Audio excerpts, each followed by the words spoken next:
No, I'm glad you asked. Been painting more, also praying. Laura insists. I mean, I can't be drinking now, can I? All right. Where's the other two? Come on, Maddie. You're scaring me. All right. Damn it, Maddie. You're about as talkative as Cheney. I thought we were going to have some fun tonight. What's that, Laura? Yeah, I was just asking our handsome friend here about the hammock. Yeah, he's got a real nice one over the ranch. Hey, Maddie, why you never ask us over to your place? All right. Well, that's three. I've worked up less of a sweat wrestling on a water tower full of tumbleweed and jackrabbits. How about all three at the same time? Oh, well, I think we'll need to pray about that. And ask your father. Shut up, Marilyn! The Mark Roman Empire. Also, a podcast. This week's episode, Miss Monroe. It's showtime. Episode 32, dated the 13th of May, 2020. How was your week? Well, I'm doing a lot better, guys. Thanks for asking. And thank you to all of my friends, family, you listeners. Y'all rallied for me last week. I see you. You guys are awesome. I really appreciate it. Also, huge thanks to all the Lieutenant Frank fans who brought me an SUV full of groceries, as well as a lot of generosity to my pandemic tip jar over the weekend. Thank you, guys. You guys are awesome. You really turned things around for me. I really appreciate it. I'm still waiting for that stimulus check. I mean, the IRS said the check was in the mail.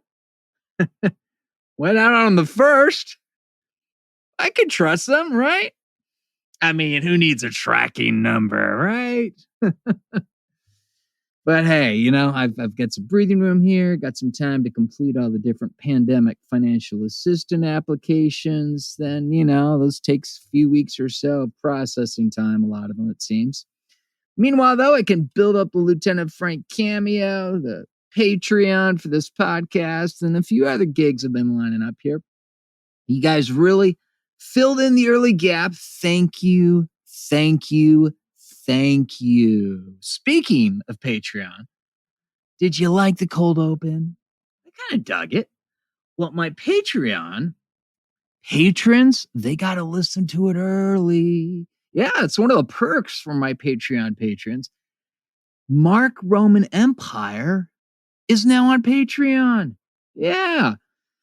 Starting with, basically, we've just got the citizen patron level. That's $5 a month. We're going to have some other levels coming soon. I got a little more breathing room now, so we can do things like that. Learn more at patreon.com/Mark Roman Empire. My good friend and fellow busker from back in the day, Szilvia, but she's better known by her stage name, Miss Monroe. She's on the show today. And that definitely wasn't today. We probably shouldn't meet in person to do the interview because, you know, of the thing. This was more of a, I'm in Hollywood and you're in Serbia. Yeah, in Europe. So that's why we chatted over the internets. And what a lovely conversation it was. More about Miss Monroe in a minute. Now, our current Hero Tier mission, you guys know about Hero Tier, right? It's my cause. I bring hero that I find inside everyone along with the volunteer that you didn't know you could be. Bring it together, boom, Hero Tier. And the first mission, which we start back in December, was to bring home Vanka and Will. Guess what, kids? They now have a home. That's right. It is Section 8 housing, and they only had to live in her car for a year. I'm sorry, a year and a half. But hey, they now have a home. Mission accomplished? Not quite. Hero Tier is going to continue to help them make sure they keep that home. Yeah, it's very expensive health-wise, emotionally, and otherwise when you have to live in your car. And people with different organizations, whether they be private or public, they say one thing, they make promises, and it turns out to be something else. And you need a different form, you need this, you need that. Meanwhile, you're trying to recover from a stroke. So they are really happy. They're just kind of like breathing a sigh of relief, but now they're doing all the moving stuff. So I set up a Hero Tier private Facebook group. Okay, this is for Hero Tiers to connect. Now, I know not everyone's on Facebook, and I hate Facebook too. I get it, but right now it's the best option for a Hero Tiers to connect at the moment and coordinate the Hero Tiers in Venka's area to help her with a truck and movers. So that's going on right now. If you're a Hero Tier, you'll be invited to that private group. And there's more stuff we still need to do for Venka and Will. I mean, in the beginning, I imagine that having at least 12 months of rent payment in the bank would be a degree of housing security that would kind of define, we got this done. They actually are home. So we got to do that. They got a bunch of health issues. They need to be attended to. They also have, their car. It either needs to be repaired or replaced. So we still got some stuff to do. We see some light at the end of the tunnel. This is very, very encouraging, but we are not done yet. And we played cards for Hero Tiers number 10. That's right. We're in the double digits now on Monday.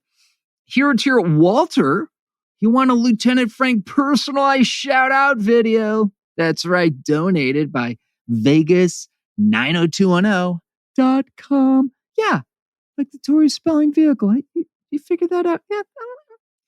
I like that about you. Yeah. Next week's cards for Hero Tiers prize is a surprise prize. Sometimes we do that. Okay. Follow Hero Tier on Instagram at Hero Tier Graham and discover what it's all about at herotier.org. Well, given my Aunt Ellen's professional background, it is probably exactly the right time for me to check in with her. So let's do just that. A few moments with my Aunt Ellen. Aunt Ellen, happy day after, or I guess happy Mother's Day morning after, right? That's right. Thank you so much. I had a great Mother's Day, and great to see you also, Mark. It's great to see you too, and that's not just a figure of speech. We literally, I figured out that we could do more than one thing at the same time. So we're talking on the Zencaster software I use to record a podcast because it gets quality audio recording locally at the source. That's why I went with that vendor. But we're also in your Zoom, since you do that a lot. Thank you for letting me ride along on your Zoom wagon. But we can actually see each other, even though I'm in Hollywood. And where in Minnesota are you? An undisclosed location? Northfield, Minnesota, about 45 minutes south of the Twin Cities. It's the town where St. Olaf College and Carleton College are. Oh, okay. I feel like when I was a little younger than my son Connor, and I was looking at all the different colleges that were inviting me to apply, St. Olaf's rings a bell. I feel like I got literature from them. I bet you did. Back when, you would get physical literature from colleges as opposed to, emails. And, I guess these days it'd be like a TikTok from Harvard saying, hey, just think of the absurdity of this. Okay. Can you enjoy the absurdity of that with me, Aunt Ellen? Absolutely. An official Harvard TikTok. I'm sure it's a thing already, right? Probably. Oh my God. Now, and I know I feel like so when do I get my AARP card, Aunt Ellen? Because I feel like I'm right, in the realm of, I'm a grumpy old man. 50? Soon enough, I'm sure. 50? Is that I think it's 55, but I could be wrong about that. Okay. I like 55 because that means it's more than half a decade away and I can pretend I'm still kind of young. That's right. Well, My definition of old is at least 20 years older than I am. Okay. And since that keeps receding, it keeps working for me. Hey, you know what? You're on the front lines there. You're doing recon, so I'm going to trust your judgment. Absolutely. Aunt Ellen. Well, how was your Mother's Day? Since that was kind of a big day for moms and grandmoms and great aunts. Yes. Aunts. We had a Zoom call on John's side of the family on Saturday, so we saw kids and grandkids there. And we had a Zoom call set up for my side of the family on Sunday for my kids. And now, for our listeners, who is John? John is my husband of 30 years as of this year. Which is still controversial in the Hodges family because I'm the divorced one. That's right. Yeah, which is which in today's 2020 pandemic era seems like trivial to most people, I imagine. But explain how big a deal that was in our family for our listeners. Well, in my nuclear family, I was the only one who was divorced. And I remember having a really hard time calling my parents to say that my husband and I were split up, and went through a whole other round of getting together with John and getting engaged, and some of their thoughts. Now, given I was like almost 40, I had 4 kids, I'd been married before, and they had definite ideas about whether we should or should not be sleeping together before we were married. So my big aha with that was I was furious with them for even having the nerve to tell me what I ought to do. Right. And going through my mind, and I finally wrote them a long letter about how they shouldn't have foisted their opinions on me. And then I realized after that I was telling them what they should or should not do in talking to me. So the mirror got a little close at hand. And so pretty much after that, I was more able to just chuckle about the whole thing than anything else. Now, you just did something there that I think some of our listeners might appreciate. What did you do? Because you're describing something personal. There's definitely a lot of emotions connected to it, but you took advantage of a tool, if you will, an emotional tool, didn't you? What just happened? I did. I chose to look at it from a different point of view, sometimes called reframing, and also looked at what I was upset with in the other person, in my parents, and recognized that was a part of me. And actually, that's probably been a more significant tool in my life. Yeah, ouch. Oh. And if I recognize that my upset with somebody else is that I am seeing in them a part of me that I do not accept and appreciate, then I can start with the piece of work inside of me, and I can do something about that. I haven't figured out how to do something about that other person. But if I come to peace with that part of me that tends to judge and tends to tell people what to do and go, that's a part of me. And I don't know if you remember from the little relaxation exercise that we did the last time I was on, if I remember to turn up the corners of my mouth and the corners of my eyes just a little bit, I can be much more ready to chuckle at myself and chuckle at the situation and maybe the other person than to go nutso and crabby over it. You're reminding me that I need to do that more often. So clearly I did not implement that into my my everyday or even at least every week routine. So do you know what the signal is to remind you of that? What is the signal? That you want to scream at somebody. Okay. That's a pretty easy red light flashing indicator on the panel. You might notice. I need to reframe. You might notice that. Yes. Okay. That's the signal that lets you know that you could turn up the corners of your mouth a little bit and chuckle at the whole ridiculous situation. Gotcha. So if I'm if I'm like my fellow SAG-AFTRA actor, and his name is escaping me right now. This is why I'm getting old, Ellen. I'll tell you, I can appreciate that. Dark Knight, American Psycho, Christian Bale. Hello. All right. I was watching a video yesterday about they were playing audio on this podcast of Christian Bale on the Terminator movie he was in, and he's just losing his shit talking to I guess it was a lighting guy that walked into frame right behind him. Jeez. And yeah, which a lot of people use that as an example of like, oh no, Christian Bale, he's off balance, he's losing his mind. But when you realize, how much money is invested in films, and as an actor, and you're in this really intense scene, it's literally like a war film in the future. You got cyborgs trying to kill you, and someone's like walking in, and you're already amped up for the scene as an actor, and this person who's a professional who should know how it's done and what to do, and apparently it was the second time he did the same thing walking into frame. And Christian Bale just lost his shit. So what you're saying, Aunt Ellen, is that in that moment, Christian Bale should have reframed. Could have. Because as an actor, I look at it and I'm like, I feel Christian Bale was completely justified in his reaction.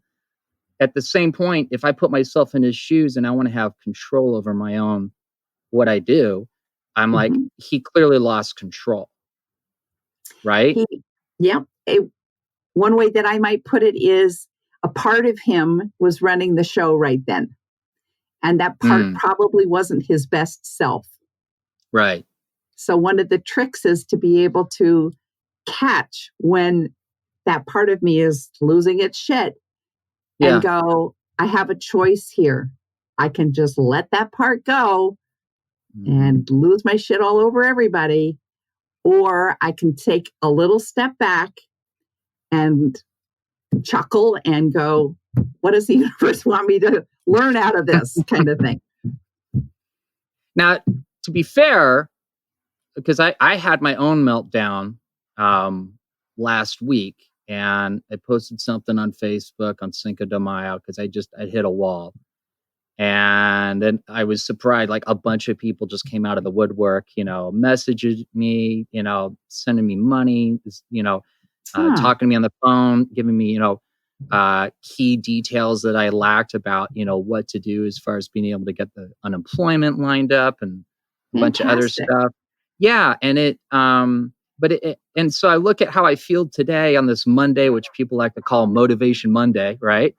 And I feel a hell of a lot better, but I got to be honest. If I didn't have a refrigerator full of groceries and a couple key bills paid and some cash in my pocket, literally, and knowing I can pay my rent this week, I'd feel a lot different. So I think it's important to acknowledge that, whether it's in ourselves or in others, the bandwidth that someone has to just deal with life. And there's this Scientific American article that I'm sure you probably saw it from a couple of weeks ago that literally predicts that there will be an increase in suicides as a result of the pandemic. So what thoughts do you have on that? I absolutely agree with you that what is going on around us affects us hugely. Right. And those are the times when it is incredibly challenging to stay conscious of what's going on and what we're feeling, getting help when we need to, calling 800 numbers about depression or suicide hotlines or whatever. Right. I think the other piece is that I keep working on is, am I listening to the parts of me inside for what they're needing? Because one way of kind of looking at life is when I'm angry, I could name that as an angry part of me that's probably dealing with some kind of a wound that's been whacked. And certainly, a fearful part of me that goes, I don't have rent money. I don't have groceries. I don't have any cash in my pocket. Where do I go from here? And is feeling terrified. So there's the terrified part of me, and there's also the me that can be aware of a terrified part of me and can say, I will do some things to talk to people, to get some more information. I'm taking care of things. You don't have to be the only one dealing with this. And sometimes that's really hard to do. Sometimes the size of the emotion is so big it feels like that's all there is my terror. That's all of who I am. Right. And I think it's not all of who I am. That's really interesting. I've noticed a distinct difference, because I've had meltdowns, as you know, in the past. I've been in the hospital more than once for suicide ideation. I struggle with depression. I struggle with multiple traumas, and I'm noticing for the first time in my entire life I don't know if you'd call it an openness or a receptiveness, or it's apparently as awful as the pandemic has been, there seems to be a larger bandwidth of empathy in people than there ever was. Does that make any sense? Are you noticing that at all? It does. I think one of the things that's happening now, and it's not everywhere, but I think this kind of a challenge does call forth our best self in a lot of people. And people say, I've got some I can share. And people say, how can I help? And people, connect with other people that they wouldn't necessarily connect with.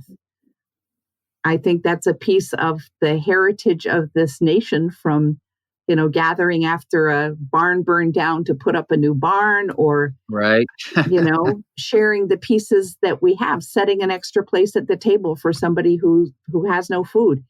I think we've done that. And I think we're learning how to do that in other ways now in these different circumstances. And I think we will look back and those will be some of the gifts that have come out of this. There's definitely systemic things in our culture and in our country and our civilization that we think is so great and grand that are clearly being revealed to be inadequate, and things that, some people may have thought were,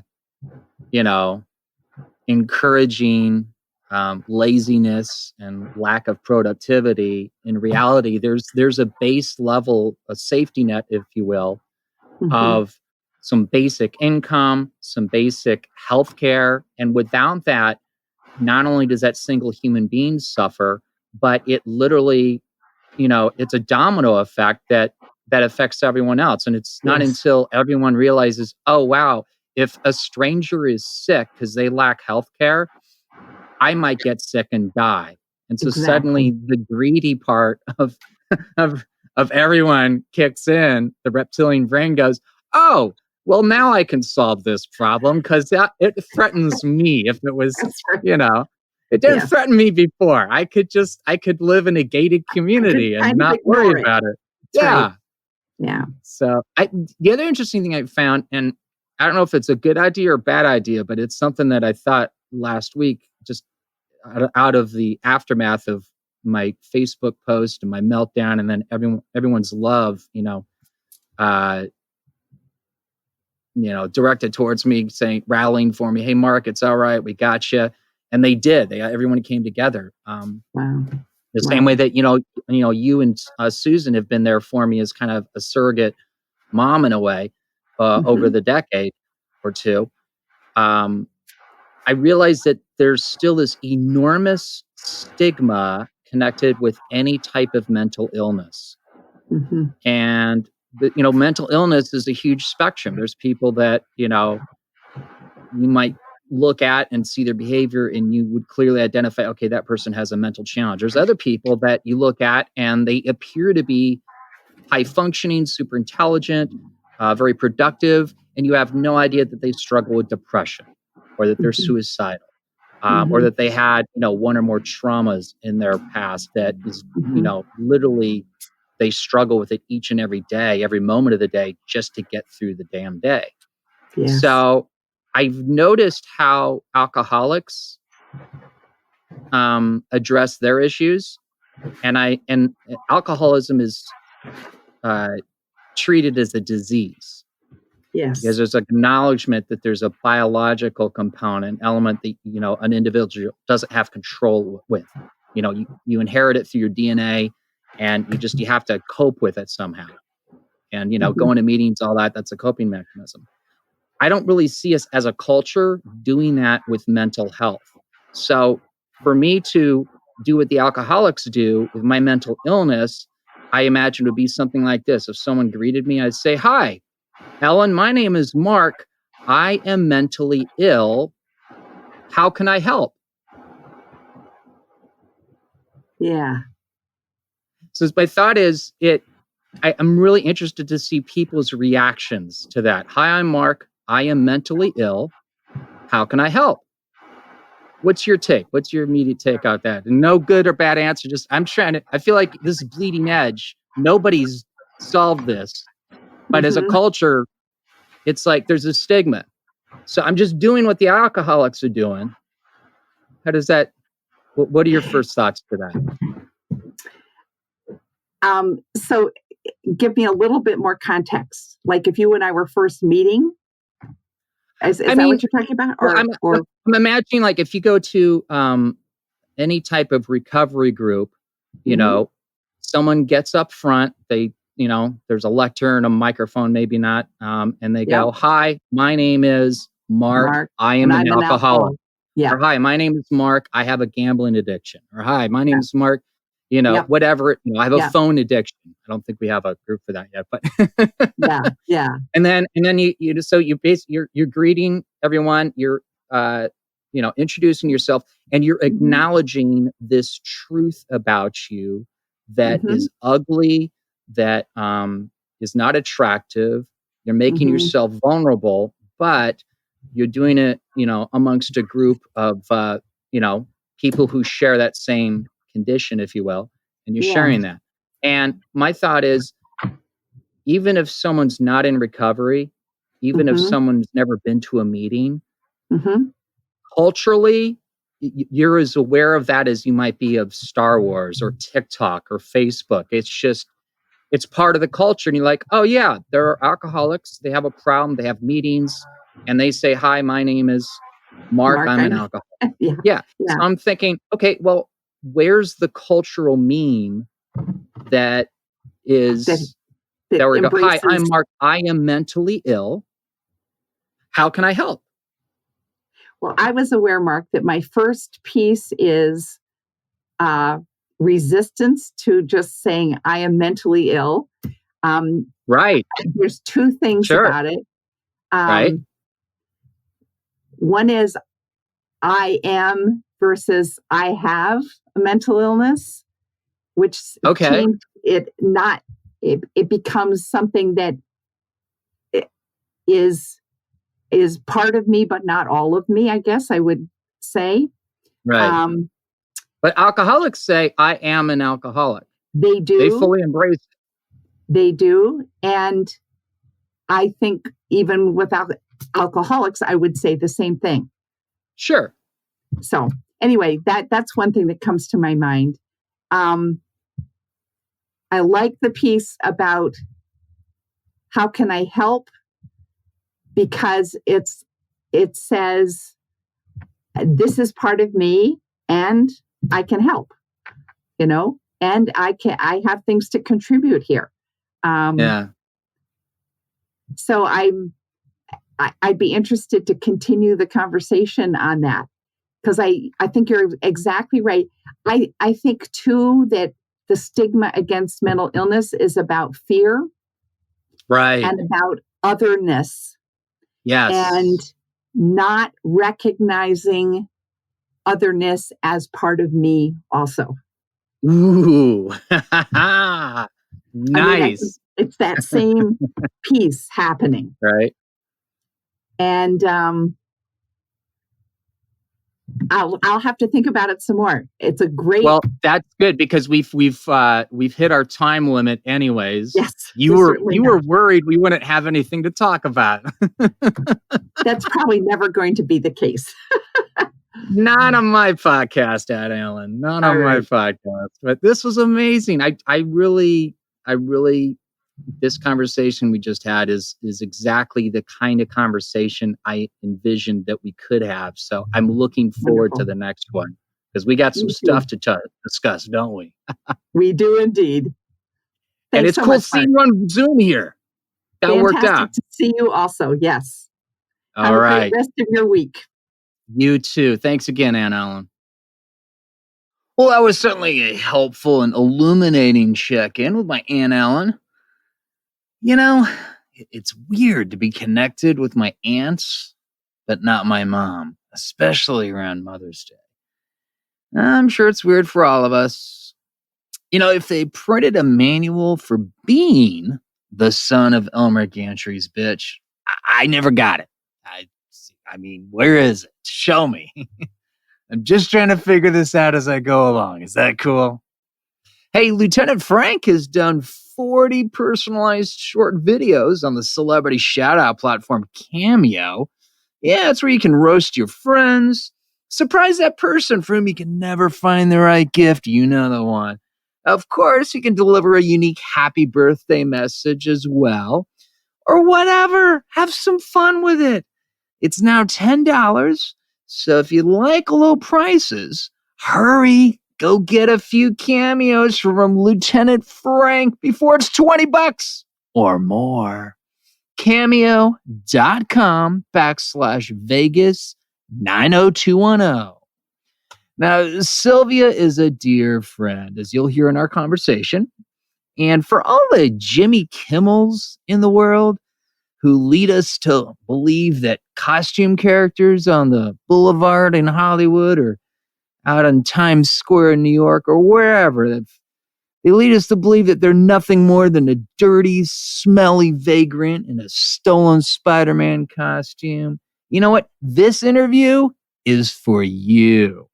If you think you know what Szilvia's all about, oh, darling, you haven't even entered the lobby. Yeah, enjoy some hors d'oeuvres. They got them in there. Sure, Szilvia looks like Marilyn. She sings like Marilyn. She performs like Marilyn.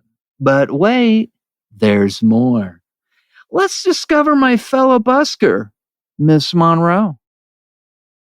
Szilvia. Hey, Mark. It's been a while.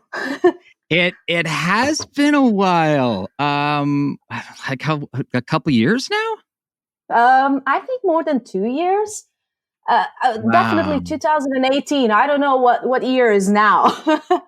With this right? coronavirus, everybody's talking about 2021 and it's 2020 still. So yeah, definitely more than 2 years. Crazy. Well, to bring our listeners in on what's going on here, we'll talk about where we met in a minute, which was here in Hollywood, which is where I am, literally steps away from the Dolby Theater. Where are you? I'm everywhere. I'm a citizen of the world, and at the moment, I'm in my home country, which is Eastern Europe. I was born in Yugoslavia. Now it's Serbia. So I'm currently here, but I've been traveling a lot. I've been living in London. I was traveling back and forth to Hollywood, Los Angeles, San Diego. So at the moment, I'm here, pregnant, 5 months. Thank you so much. What? Congratulations. That's amazing. Thank you. Thank you. It's a boy. Oh, wow. Oh, cool. Have you picked a name? Leon. Yes. Nice. His name is gonna be Leon. I mean that's what we thought about me and the father, but who Right. knows? September is far away, so maybe we're gonna change our minds, or maybe it's gonna be a girl. You never know. Interesting. Oh, so you don't know? No, Like, we medically. do know. We do know. The report says it's a boy, but you never know until the end. Fair enough. So yeah. Well, look at you. Okay, Well, cool. clearly since we last saw each other, you met someone, and it seemed like more than just, let's grab a bowl of fettuccine again sometime, right? It was a long night. A lot of wine. No. That's amazing. I'm happy for you. Thank you so much, Mark. Yeah, we actually met back in 2013 when I was 50 years old. What? No, I'm joking. Well, I came to Hollywood pretty late. Let's say I was already 30 years old. Okay. And I had a time of my life. That's not too late. Excuse me? It's not too late. Well, it's not too late, but I should. I hear what you're saying. Yeah, you know what I mean. We talked about it before. But it's been a journey since 2013. It's been a journey for me. I was traveling a lot. I was experiencing a new form of life, meeting all the great, cool people, artist mind people all around the world. Right. And I think my life actually started when I was, 30. So I hate the 20s, and I couldn't wait, for 20s to just go away. And my life has been just more and more amazing with every year. So, you do the math, but I'm almost 40 now. Right. And it's still you great. Certainly don't look it. I think I'm not the only one who feels that way. Well, my genetics, definitely genetics. And those never hurt, do they? Yeah. And I do take care of myself a little bit. Not too much, though. You have to have fun a little bit, right? Right, absolutely. Well, why don't we do this? Because we can get into the details of your guy, your family, and all that. But I thought, why don't we start with how we met, and then start with the earliest Szilvia, and kind of take the journey that way. How does that sound? Okay. Yeah, sounds cool. So how do you remember you and I meeting on Hollywood Boulevard?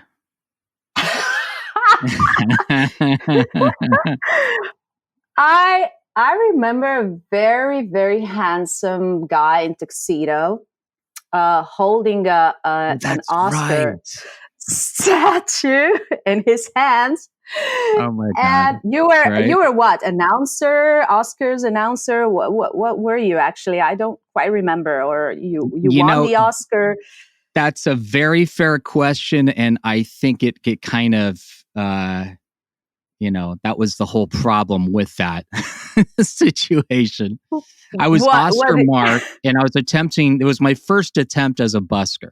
I thought people would want to get photos with a guy in a tuxedo who's holding a fake Oscar trophy.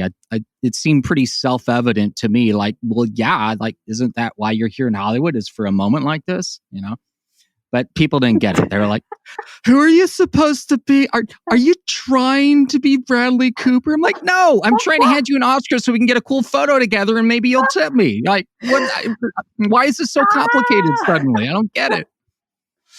Oh my God. Are you trying to be? So when you look back at that character, what do you think about that character now? It's hilarious to me, but it also, it's a very key thing as a performer to be aware of, and that is your audience. And clearly what I thought I was delivering, like, there was no audience for it where I was, which it's not a good or a bad thing, but the lesson was, okay, if I'm this certain venue, in this case Hollywood Boulevard in Hollywood, what is appealing that is within the realm of something I could perform. So, yeah, but you had a theater experience before, or it was the first time you're actually facing the crowd, you're facing the. I don't know that part of you. What did you do before you came? Look at you making this interview about me. Oh, but I'll answer which briefly, because then we got to get to your side of the coin here. I'm curious to hear your story as well, and I think your listeners want to hear your story as well, because they've heard some of it and you've heard some of it, but all right, we'll do like the CNN soundbite here. I spent most of my life in sales, my adult life, and it took The Big Short to liberate me and allow me to by the way, Szilvia, I am hearing me. Are you using earbuds or using speakers? Okay, cool. And I can hear you perfectly, but it's turn your volume down just a little bit, because I'm so loud. Because we're hearing it. We are loud people, you know that, Mark. and to that, we reply, "You're welcome," right? Okay. I'm not going to ask about your history. I'm going to tell how I came to Hollywood, because... No, I'll tell you real briefly. Okay. After The Big Short, I let myself do what I'd always wanted to do. Actually, can you turn your volume down on your earbuds or your headphones? Yep. Okay. Is it better now? Let's find out. Yeah, that's much better. Awesome. Sorry, guys, a little technical issue there. So I immediately started with stand-up comedy in the San Francisco Bay Area, and quickly got into background acting. And then someone thought I should be in LA, and they literally paid for me to not only relocate to LA, but they put me up in a condo that they were no longer using because they were looking after family back in the Bay Area. And that's how I got to LA. And then I started just doing a ton of background acting on television. So you moved to LA the same year that when I moved to LA, that was 2013, or you moved before? I think it was like 2009, 2010, somewhere around there. Oh, wow. I came down here. Okay. Yeah, but then I came out. At some point I joined the union, the Screen Actors Guild. And perhaps it was a bit too early because, I didn't have representation. I was getting booked, traditionally the old model of the Screen Actors Guild is, you should have an established career. You're booking, regular principal roles. And that's when you're supposed to join the union in the old model. I have a lot of questions about that model, but I wasn't gaining the work I needed, and that's what led me to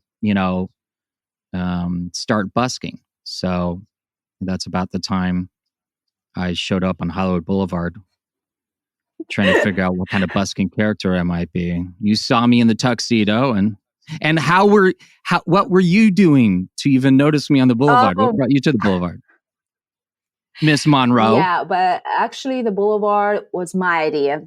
With my ex-boyfriend back then. Right. We moved to LA. We were completely, complete idiots, just blessed by the Sunset Boulevard, Rainbow, the Hollywood scene, music scene, Motley Crue. The dream. I said Sunset Boulevard, Rainbow, Whiskey A Go Go. So we were totally blind by that. And it was all we knew, we didn't know anything about LA. How is it work, in LA, what you have to do. We just bought our tickets and we were like, okay, we're here. Bunch of idiots, definitely, Wait, now, where'd you guys 30, come? But was that from Serbia, or is that from London, or from somewhere else? Yeah, it was from Serbia. No, before LA, I was traveling, but I never stayed anywhere like more than a month. So I didn't have an experience living abroad. Yeah. Weren't you in the San Francisco Bay Area for a moment? Oh, no. That came later. Okay. Gotcha. That came later. But the first stop was LA. And actually, LA wasn't my idea at all. It was Marco's idea. He was like, we have to go to the West Coast with LA. And I was like, Right. okay, whatever, let's go. Let's do it. Right. And when I'm saying this, it's so easy to say this, but it wasn't easy at all because I was like Sure. 5.5 years in corporate environment, IT, software engineering, And I Yeah. was sick and tired of being in corporate offices, every day the same 9 to 5 job. Right. So I really needed a change, and that change needed to be like complete. And Right. And he bought the tickets. I remember that. And he said, okay, we're going. He went in February and I came in March. And I started to go to Hollywood Boulevard in May 2013. And that is something that the time that we met. Yeah. And the Hollywood Boulevard, how that idea happened? Well, I was like, okay, I'm 2 months here. What should I do? Where should I go? I don't know anyone in the city. I just had a couple of friends, but they were like, I had to figure it out. What should I do with my life? And I figured out, okay, if I'm here, this is a completely new environment, a crazy city with great ideas. And I was passing through the boulevard like every day because I lived in Studio City and we had all the time of our lives, and we were walking. And I said to Marco, hey, maybe I should do Marilyn. He's like, what? And I'm like, I don't look like Judy Garland. I'm a blonde with blue eyes. And all I need is a white dress. And look at these people, And and that's when I started preparing myself. I took tutorials on YouTube, how to do the Marilyn makeup. I was studying the whole biography of hers because, I'm, Mark, that I'm not an actress. I'm a singer. And my main focus was always singer, performer. I was on stage, always singing. I was never an actress, but it's something that, okay, I'm in Hollywood, maybe Marilyn. You're kind of a Renaissance woman. That's why I really like interviewing you and sharing this with the listeners, because the perspective the average person has about a Hollywood Boulevard costume character and the reality of your life, that fascinates me because I see so many differences. If someone knew your full background, they would say, well, why are you on Hollywood Boulevard? With this sense of like, you'd be above it and there's something wrong with someone performing on Hollywood Boulevard. So, do you know what I mean? Amazing. Yeah, I know what you mean exactly. But Hollywood Boulevard, even though I always say, don't stay too long on the block. Stay in, enough to reinvent yourself. Mm-hmm. To meet your audience live, to interact with the public, with your audience like live. Because I was before the Boulevard, I was always on stage, and it's always something like it's a disconnection when you're on stage and somebody's from downstairs watching you, listening to you, and or like now with the coronavirus where you can't be on a stage. Yeah, you cannot even be on stage. Right. And then I remember the first time I went to the Boulevard and my legs, I was shaking. Like I remember I was in that white dress shaking. I was so scared. And I find that hard to believe, knowing you. Now you don't, really? But it was pretty scary for me. Wow. Can you imagine? Okay. I never did the costume character before. I never did an actress before. I'm Marilyn, and I don't even any connection with her that much. I'm still new to the whole scene. I What was the appeal of Marilyn Monroe? You mean how the people reacted on Marilyn, me doing Marilyn, or Why did how you I felt choose about it? Marilyn? I mean, there's obviously you look, but like, what was it? Why does Marilyn appeal to you? Why do you like Marilyn Monroe? Why? Can you imagine me as Tina Turner or Beyonce? I understand. There's a great resemblance, but like, what does Marilyn mean to you? I suppose, yeah. Well, I was smart enough to figure it out that I need a strong character. Since I live in Hollywood, I need a strong Hollywood character. Right. And and before that, I had an internship, some internship program in some company there in LA. And my mentor, she was so sweet and so nice and good to me. But when she first saw me, she said, "Oh my God, you look like just Marilyn Monroe. Oh my God, that blonde hair, the blue eyes." And that was actually the first time. And before that, I had compliments like, "Oh, you look like Marilyn Monroe." Right. But I never took that seriously, But in Hollywood, and with all, the scene you have there, the movie scene, and the boulevard, and you see other characters. Right. And I was like, I should definitely do Marilyn Monroe. I should try to do Marilyn Monroe. I never thought that this character will, shape next years of my life, and wow. I came to the point where I actually have the whole concept in my head. What should I do next and next and next? And everything is about that Hollywood era. It is Marilyn Monroe because I look like her, but actually I am representing the whole golden Hollywood era. And I have now the show like an ambassador. I'm definitely the ambassador. I love my show because it's like an hour and a half show that I'm doing now. And I'm singing everything from Judy Garland, Marilyn Monroe, Doris Day, you name it. All this golden Hollywood era actresses and famous numbers. And I'm singing it because, first of all, I'm a singer, jazz singer, trained jazz singer. And the show is amazing and people love it. I am showing different costumes, replicas of the Marilyn's dresses. So it's amazing. And I think that if that 2013 never happened, I wouldn't talk to you right now. And we would have never met. Yeah, definitely. And who knows, my life will be probably so boring. Well, let's start at the beginning with your life. Where did you grow up?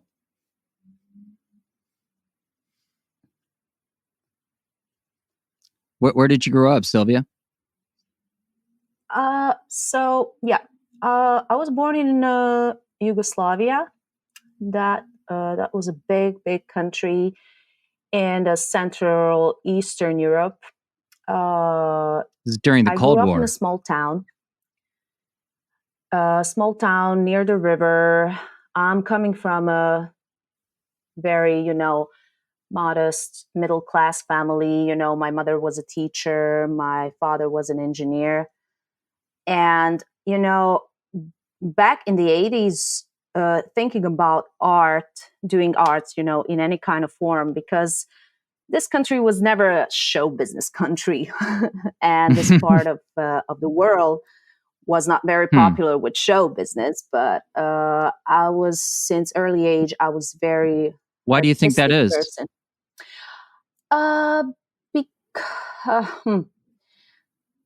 Because this...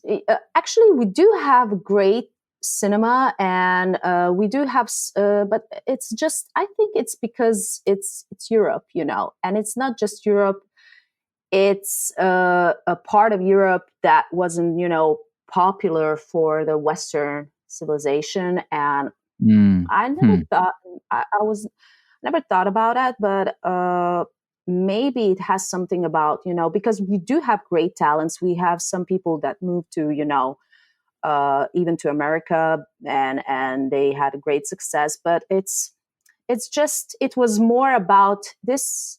This country was always about industry, like engineering, like agriculture Practical industry, and practical stuff, basically. Yeah. Well, we do Okay. have Tesla. Tesla is from Yugoslavia. That's I don't know if right. Yeah. That's a big point of pride. That's a big name. Right. Right. That was good enough for Elon Musk. So, it's like, let's grab that name. Now, let me ask you this, Szilvia, because since you are a European, I find this so fascinating because I love my European friends. I love my friends from anywhere outside the United States. But I know, especially in Europe, there's so many different languages and there's so many different cultures. For me as an American, the fact that I speak some Spanish strikes a lot of other Americans as exotic. And like I'm really intelligent because I know more than just my native language.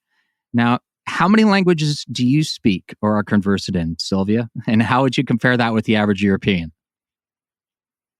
Okay, I speak 3 languages so far. And I'm about to learn 2 more. But I can, in my resume, you can see 3 languages because I'm half Hungarian, half Serbian. Okay. So I speak both of them. So Hungarian, Serbian, and of course, English. Okay. And I'm about to learn Dutch and probably Spanish because it's quite easy, for us for some reason. Now, does that seem unusual for a typical European? Do you feel like you know a lot of languages, or you feel like you know an average amount for a typical European? Well, I would say that I know like a little bit above average because the average amount for Euro, people from Europe is 2 languages. Yeah. Okay. But I faced in the UK, even they have problem because they speak English, and they said to me like, "Oh, we have that problem because we speak, the world language is English, so we don't have to learn a new language, and it's quite, it's not that cool because interesting. It's better. Yeah, it's better when you know more languages, definitely. So I speak fluently Serbian, Hungarian, and of course English. Thank God. So then the Berlin Wall falls. How did that impact your life? Excuse me, can you repeat the question? When the Berlin Wall fell in 1989, how did that impact your life? Well, I was 7 years old. So for me, it wasn't, I just know about that history, the big moment in history. And for me, I don't have any opinion about it because I was not aware what's happening, when you're 7. I was 6.5. So for me, it was like my main focus was going outside and, play with my friends. But you have to realize that by the 90s and late 80s and 90s, we grew up, with American culture, a lot of American culture. I was watching Hollywood movies. I learned, English before I went to school. I was listening to great, artists and groups from the United States and the UK. So I grew up with listening to cool music, rock and roll, like what Doors, kind of music? Zeppelin. It was Doors. Definitely Jim Morrison was the big love. I had a big crush on Jim Morrison. You're the only one. Right. And the Beatles, Zeppelin, right. and the Who, and classic stuff. A lot of good stuff. A lot of great artists. Of course, Guns N' Roses. Motley Crue later. A lot of artists, from the United States. So I actually learned English from the music and the movies. Okay. We did have classes in English, but it wasn't, it didn't have that impact as music and movies. So when did you first start singing? Oh my God. Well, I was in an elementary school. It was around the fifth grade. Yeah, definitely fifth grade. Okay. I don't know if in the United States you have a fifth grade, right? Yeah. Okay. So that was then, and it was actually on the national television. We had some competition. Yeah. Oh my God, it's embarrassing actually because it was some contest on a national television between schools, different schools from different cities. And I was actually they choose me and some other girl, and we were representing that school from that city. Oh wow. And it was a karaoke contest or something like that. Right. I looked so funny, I mean, like a teenager, and I didn't have a clue. But then and then I figured out that, my God, this is something very interesting for me. I love doing this. It's so cool, singing in front of people. It's so cool when they sing along with you. Oh my God. And I love it. Right. And actually when I joined my first band, I was finishing the elementary school. I was almost, I was about to go to high school. And I remember telling my mom, oh my God, this guitar player from this band, he asked me to join the band. And my mom was like, can I join the band? And my mom was like, are you going to have good grades in school? Still, straight A's? Right. I was like, yeah, of course I'm going to have straight A's just to join the band. And I was the best student in the class, but I was doing it just because, to call my mom, to call my parents that I'm still a great student, even though I'm in a rock band. Wow. So I had this balance of school and rock and roll style. Interesting. My whole life. Yeah. And I was trying to be the best student because after the high school, I went to university and I have an engineering master's degree. I don't know if you know that. I remember you mentioning some impressive academic credentials, but tell us where from and. It's a Faculty of Technical Sciences. It's an engineering management degree. It was like I attended that school 5 years. To get the master's degree, you have to have 5 years. So I spent 5 years of my life to get that degree. Wow! But it was something that I wanted to prove to myself, and of course, you're doing it for your family as well. Because I kind of promised my parents that it was very important for them that I have this diploma. And I am proud because this, it's not about the school. It's about, a different lifestyle when you separate from your family and you start your new life, as a student, and you experience life in so many different levels. So that's why I'm so grateful that I had the opportunity to have that experience, because otherwise, and that experience led me to move to bigger city. And that experience led me to, to come to America later. So, I don't have any regrets, and it's always great to have, a degree. And you used that for some careers that you worked, right? Yeah. Actually, Mark, that, well, for some reason, as I told you, that this country you cannot live from, show business, because show business here is on such a low level. I mean, you can do it, but if you're from, you have to come from a rich environment. Either you're rich, you have Like a Lady rich parent, Gaga. so you can spend your whole time, doing something you really love, Right. or you need to sleep with the right manager. I mean, I'm sorry your listeners have to hear this, but it's the truth.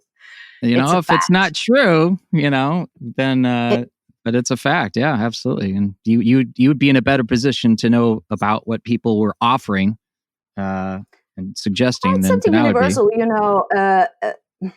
The problem is the only regret that I have about myself, if I can say that, is that I never had. Only in LA I live from arts, really. I mean, in Europe, I'm doing both.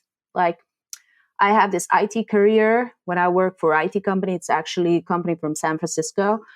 But I do have this other Miss Monroe side and the singing side, and I'm always. So you're still in IT right now? Yes, I am. And I have to tell you, it pays my bills right now, while Corona is active, and I managed to buy my own property, and good for you. To have a kind of to have a relatively stable life, but it's a big price I have to pay, sometimes for this kind of a luxury lifestyle. But I so far I've managed to have both, but it's sometimes so hard. I remember going on interviews at midnight, like a radio interview, and I worked all day. Or, for example, I worked half a day and I'm packing my bags and I'm going to, I don't know, some festival abroad, and I have to sing that night. Or it was sometimes so hard, to manage. But when you love something, you find a way. Absolutely. So, now, what kind of reaction would you easy. get from people if you shared with them, which I imagine you didn't have many instances to do so, but if someone was getting a photo with you when you're Marilyn Monroe on Hollywood Boulevard, or when someone sees you perform on a stage in front of a live audience singing, and that person discovers that you also have a master's in engineering and you have this very successful career in IT, has that ever happened where people discover that? And if so, what's their typical reaction? They're amazed. They cannot believe, because I'm so confident with both. When I'm doing this other job, when I'm in IT and with engineers, they are so proud when they know, oh my God, yes, she's a singer, and she's not just a singer, she's an international singer, and they're proud. But if I was like lacking focus or something, it will probably gonna impact the whole thing. But I was trying to stay so professional, and that was so challenging for me to stay professional on both sides, because if you're doing something with 50%, of your energy and your focus, it's going to show, on your work. Doesn't matter if you're an actor or you're an engineer or you're a singer. So being 100% there, focused, professional, convincing, of your skills, it's the hard part. But when people realize that you have two careers, my colleagues were always, they're impressed. But I have to mention this, that I had some, let's say, slight issues with the owners, because they don't like to split their, let's say, property. So if I'm in a company that knows that I have to go to the Netherlands to have a show and whatever, they're going to be, okay, I had that in my past. Okay, take your days off. No worries. But then they're going to, screw you over on some other things because Wow. they're kind of jealous. I don't know what is wrong with these people, but they're kind of jealous. Why she's having 2 careers now? I hate that. She's my property, And do you feel that way? Do you feel like they treat you as an employee as property? Well, obviously, those people are not my employers anymore. I grew to the point where I can choose who I want to work with. Sure. And right now, I'm in such great environment, so free spirited, because those engineers are actually creative people as well. Even though they're behind computers, but they are developing something new. So we're like, our mindset is very similar. Now, tell us a little bit about creative people. Tell us a little bit about and I apologize to you and also to our listeners. You are literally half a world away, so there might be some delays here with the internet for us to be able to hear each other. So my apologies. What do you do? It sounds like with your IT job, not only do you bring the technical expertise of engineering to it, but it sounds like you're in some form of management as well. You're like directing a team. Yeah, I'm a project manager. How many people report to you? Well, it's now 60 people in my company. Before that, I was working in a bigger environment with 250 plus. But I don't like that's too big, and I don't like that kind of brand. Yeah, it's a huge system. It's very corporate, I love small teams, but when I joined this company, it was like 8 of us, and now it's 60, 60 plus.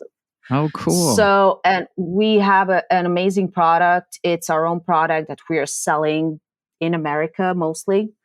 It's a time tracking tool, Clockify. Maybe your listeners know some of. Yeah, so it sounds vaguely familiar. Yep. Oh, really? Maybe. Yeah. Well, I don't know. I don't know. It sounds. I'm in the early stages here.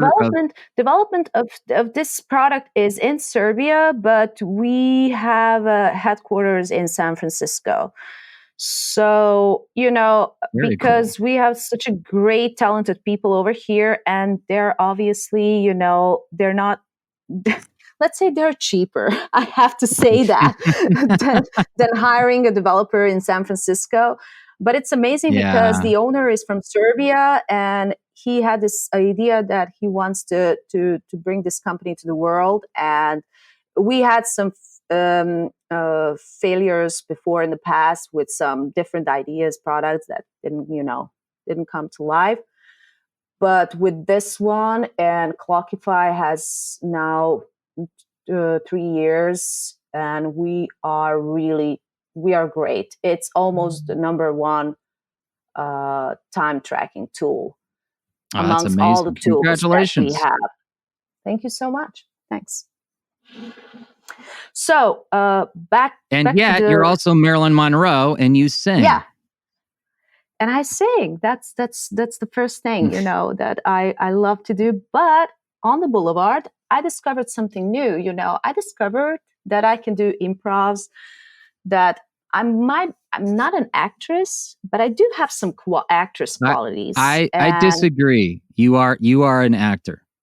You absolutely are. You may not be officially certified. You may not have been officially trained as such, but what I witnessed, you delivered an experience. People were convinced that you were Marilyn Monroe, and they enjoyed, all the Marilyn Monroe-ness that you would deliver in spades, customized, improvised for that specific person.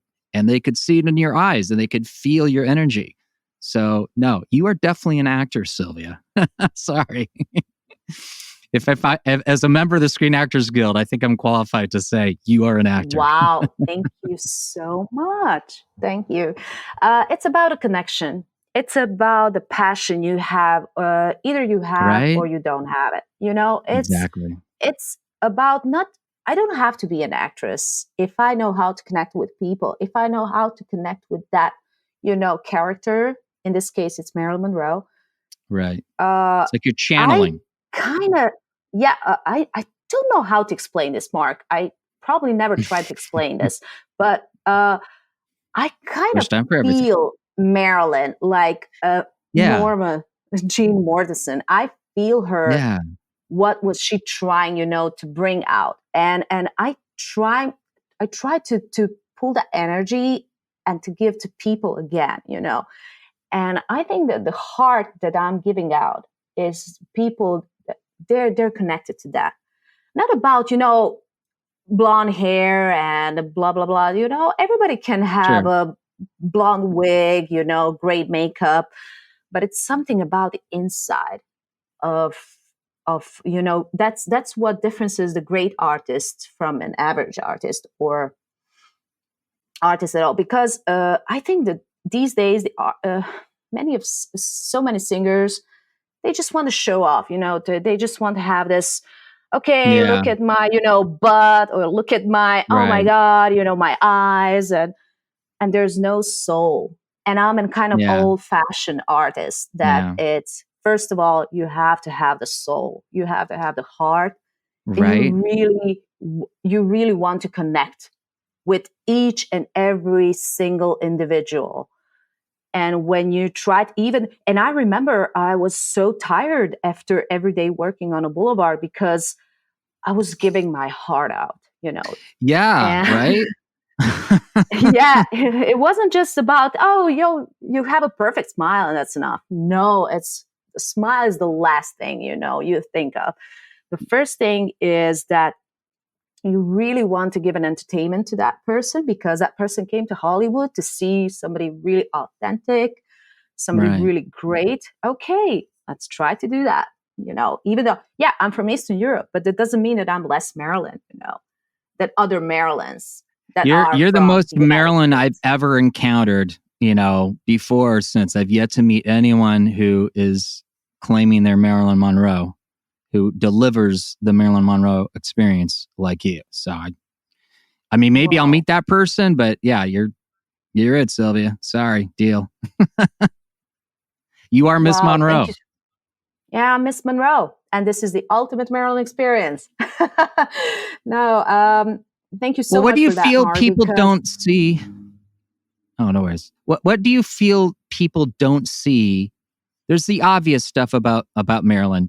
What are the elements of Marilyn that you feel like people aren't aware of that you're trying to communicate through your performance of her? Because I have some connection problems, but I think I've heard the question. It's what people don't see or do see. What about Marilyn do you feel people do not see that you're trying to show them with your performance? Because there's the obvious stuff, the appearance stuff, the glamour, the fame, that sort of thing. But what is it about Marilyn that draws you to her, that you identify with, that you feel like most people, they don't know about it, or they don't place a lot of importance on it, or they have a passing awareness, but you feel like, no, this is the real Marilyn. You don't know Marilyn type thing. Does that make any sense? Yeah. I know what you mean, and I perfectly know what you're talking about. So what you're asking, and I know the answer. I think I know the answer. Well, this is my perspective, and I might be totally wrong, but this is how I identified with Marilyn so much. So perfect. Let's hear it. You don't know about me, maybe you do know, but you forgot or something, is that unfortunately I lost both of my parents at a very young age. Oh, wow. I did not know that. When I say this is that unfortunately my mom, she got ill when I was 11 years old. Oh, wow. And she was very ill, like hospitals all the time. I didn't have a chance, to see my mom on a regular basis. I needed to go to different hospitals, and when you're a kid and when you go through that experience, And when you see that, when you see your own, somebody you love most that Sure. suffers that much, it has a huge impact. And unfortunately, it wasn't my mom that passed away, but my dad who first passed away, because he Oh, was wow. so, under pressure of everything. 2 little girls, wife Mm. who's away because she's sick, she's so ill, and You have a the sister? work and everything. So he got a heart attack when I was 15 Oh, in our wow. family apartment. And I remember, and 4 years after him, my mom passed away as well. Wow. So I've learned at a very young age about tragedy, about Sure. suffering, about watching somebody you love so much as your parents. I love my parents so much, and Yeah. they both passed away. And I was dealing with my mom's illness as well, was watching her. She was at home, but that wasn't my mom anymore, Yeah. But the thing that I'm proud of is that I'm a survivor, and I wanted Yeah, you better are. for myself.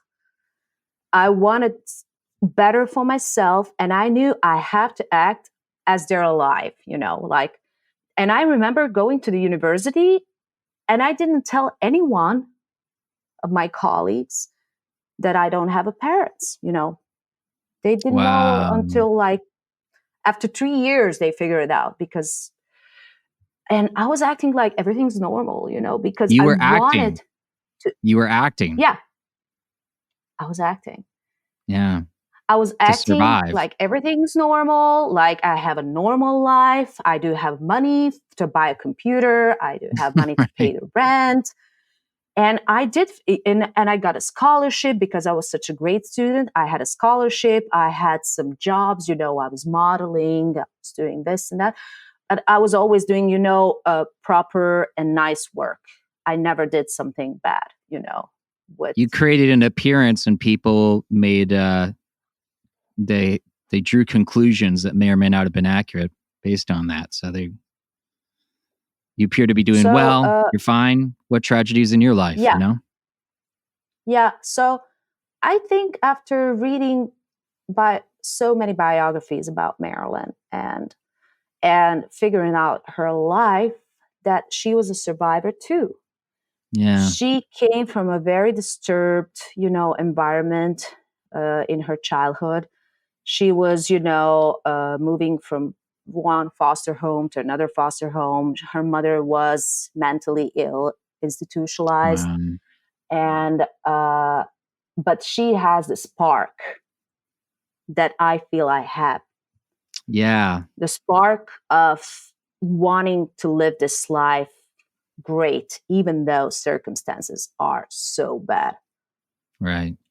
And with that energy, you have the energy of accepting the people who they are. Marilyn accepted people who they are, but she brings out the Yeah. best of herself to make those people happy. Right. And to she was like a godmother to each and every person, because all the women Yeah. they wanted to be her, they felt Right. for her, they felt sorry, they felt not sorry, it's a bad word, but they felt that they know her.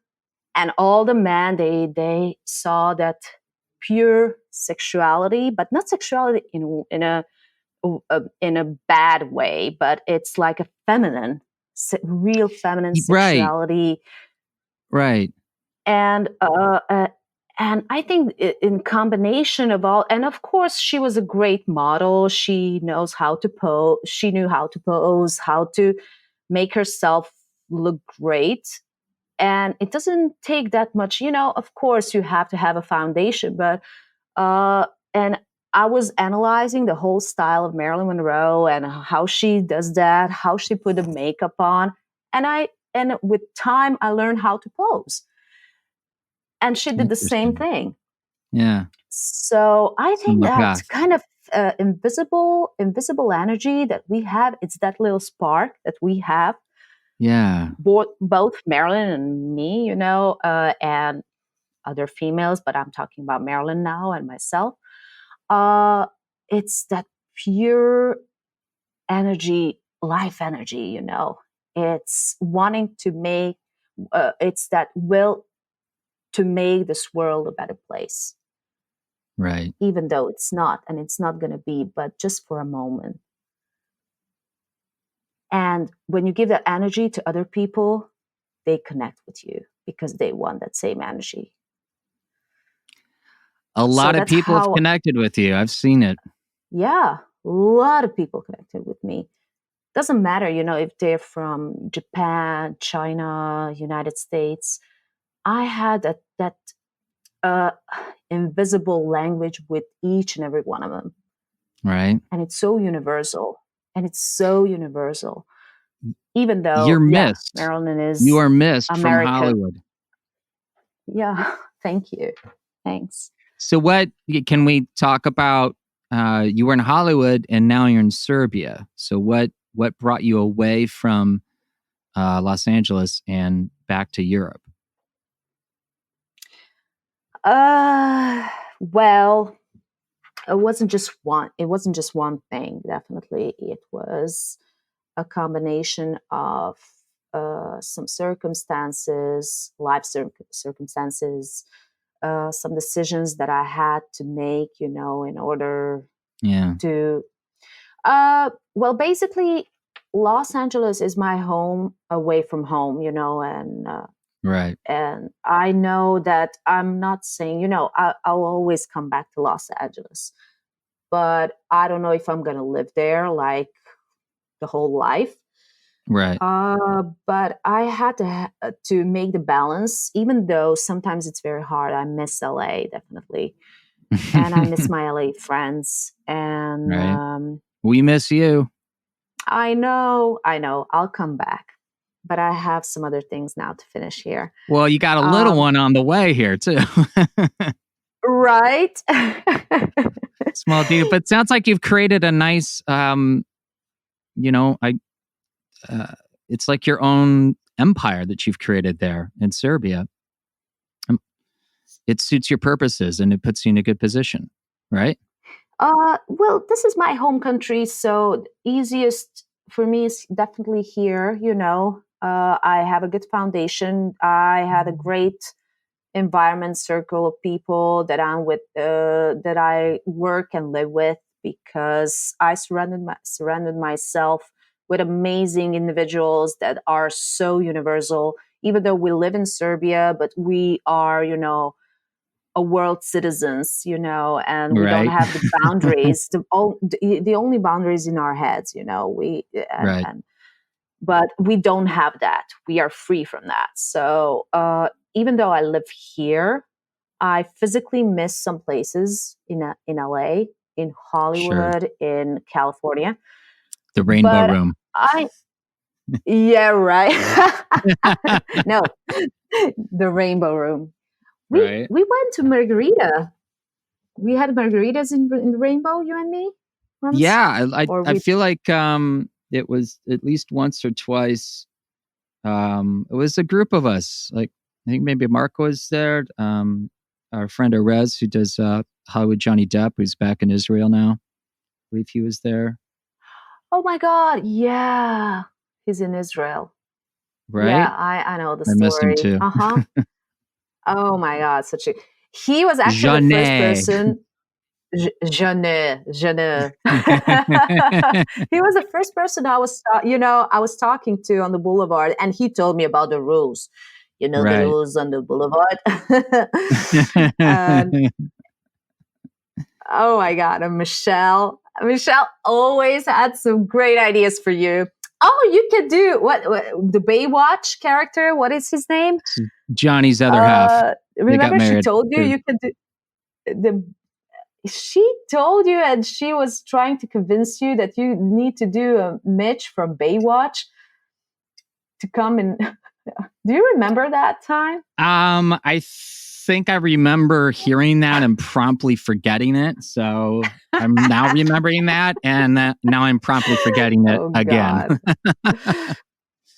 Hey, everybody has their own perception. You know what I mean? I mean, that I heard from too many people that, and Tom Lennon, if you're listening, this is a good thing. I'm grateful, but I still don't see it. And even though I have, made a career out of being Lieutenant Frank, which a lot of people looks a lot like Lieutenant Dangle from Reno 911, which is now out. They brought it back. It's on Quibi, the Quibi app. And Tom Lennon has been extraordinarily generous to me. Follows me on Twitter, and he's gotten photos with me numerous times, dragged people into the photos. He's a really good guy. But it's shocking to me still that people think I have that appearance. I don't see it. So I've been trying to learn, because that's what casting directors do, is they know what you look like and they cast accordingly. And it is what it is.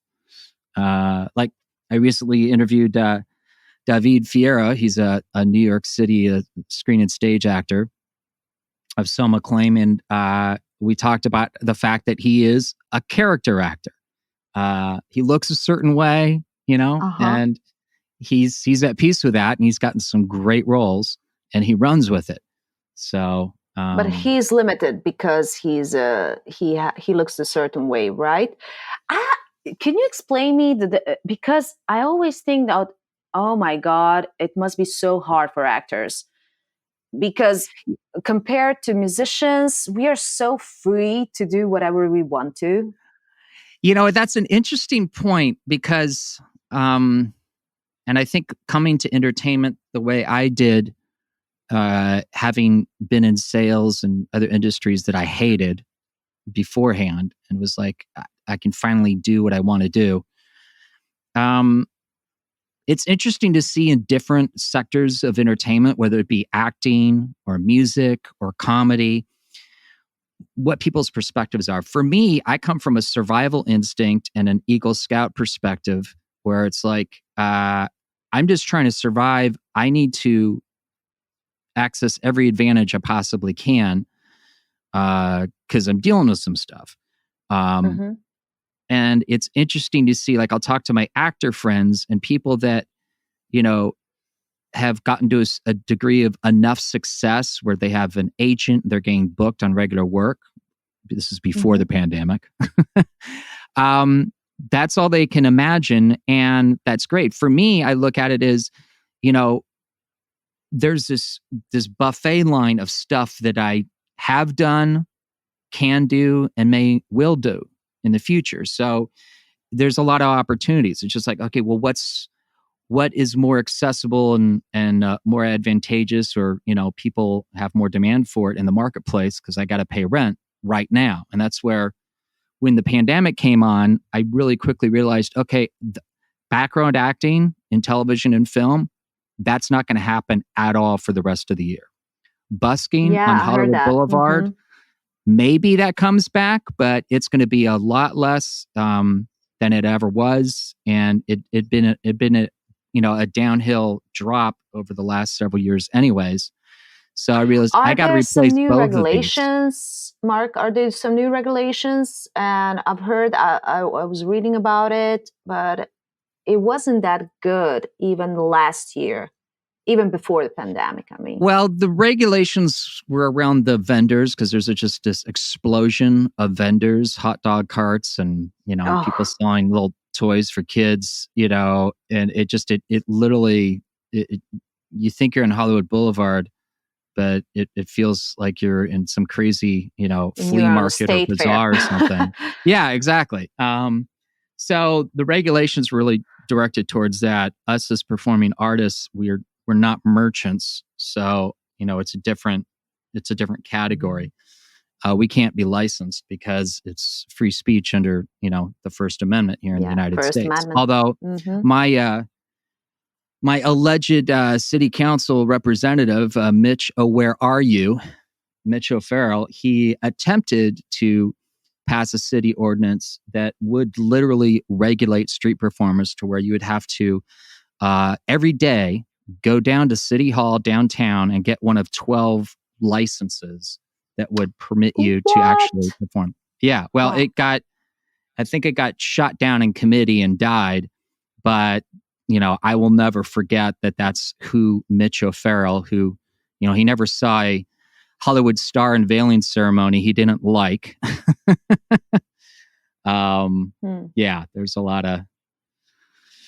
And it's interesting. I could do a whole episode on the feelings of Mitch O'Farrell and why he needs to be replaced like 20 years ago. But yeah, it's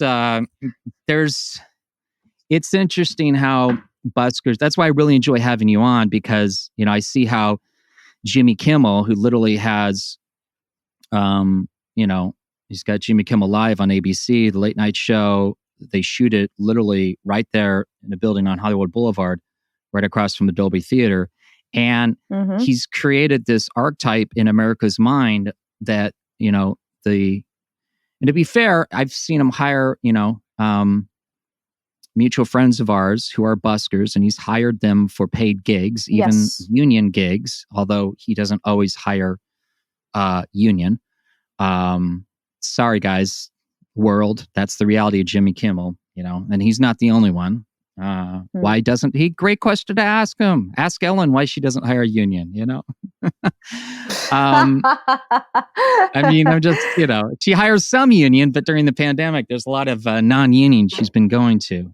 Just, it is what it is, make your own judgments from that. But there's this perception from what Jimmy Kimmel's done that the average, busker either in New York on Times Square or in Los Angeles on Hollywood Boulevard, that they're this dirty, smelly Spider-Man who has, is either homeless or mentally ill or on drugs or all of the above. And that's the permanent archetype. If you come across a stranger and you mention Times Square or Hollywood Boulevard costume character, and see what their reaction is, it's usually what you're going to hear. It's not, you're not going to hear, well, Szilvia speaks 3 languages. She's studying a 4th. She has a master's in engineering management. She's working that job right now, supervising 60 people. It used to be 250, but 60 feels comfortable to her. This supports her lifestyle. Yeah, and she performed in London, Netherlands, all around Europe, LA. Right. And she puts her Dior perfume every time she goes to the boulevard. But Los Angeles couldn't afford to keep you. Well, maybe you're right. I don't know. You had to. Well, no, because you're working these 2 different careers. Yeah, that's right.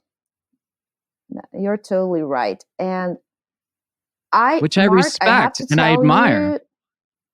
But I have to tell you that if I stayed in LA, just in LA, I feel that I might lose so many other opportunities. And I'm not just talking about my corporate, career, but other opportunities to travel the world. Sure.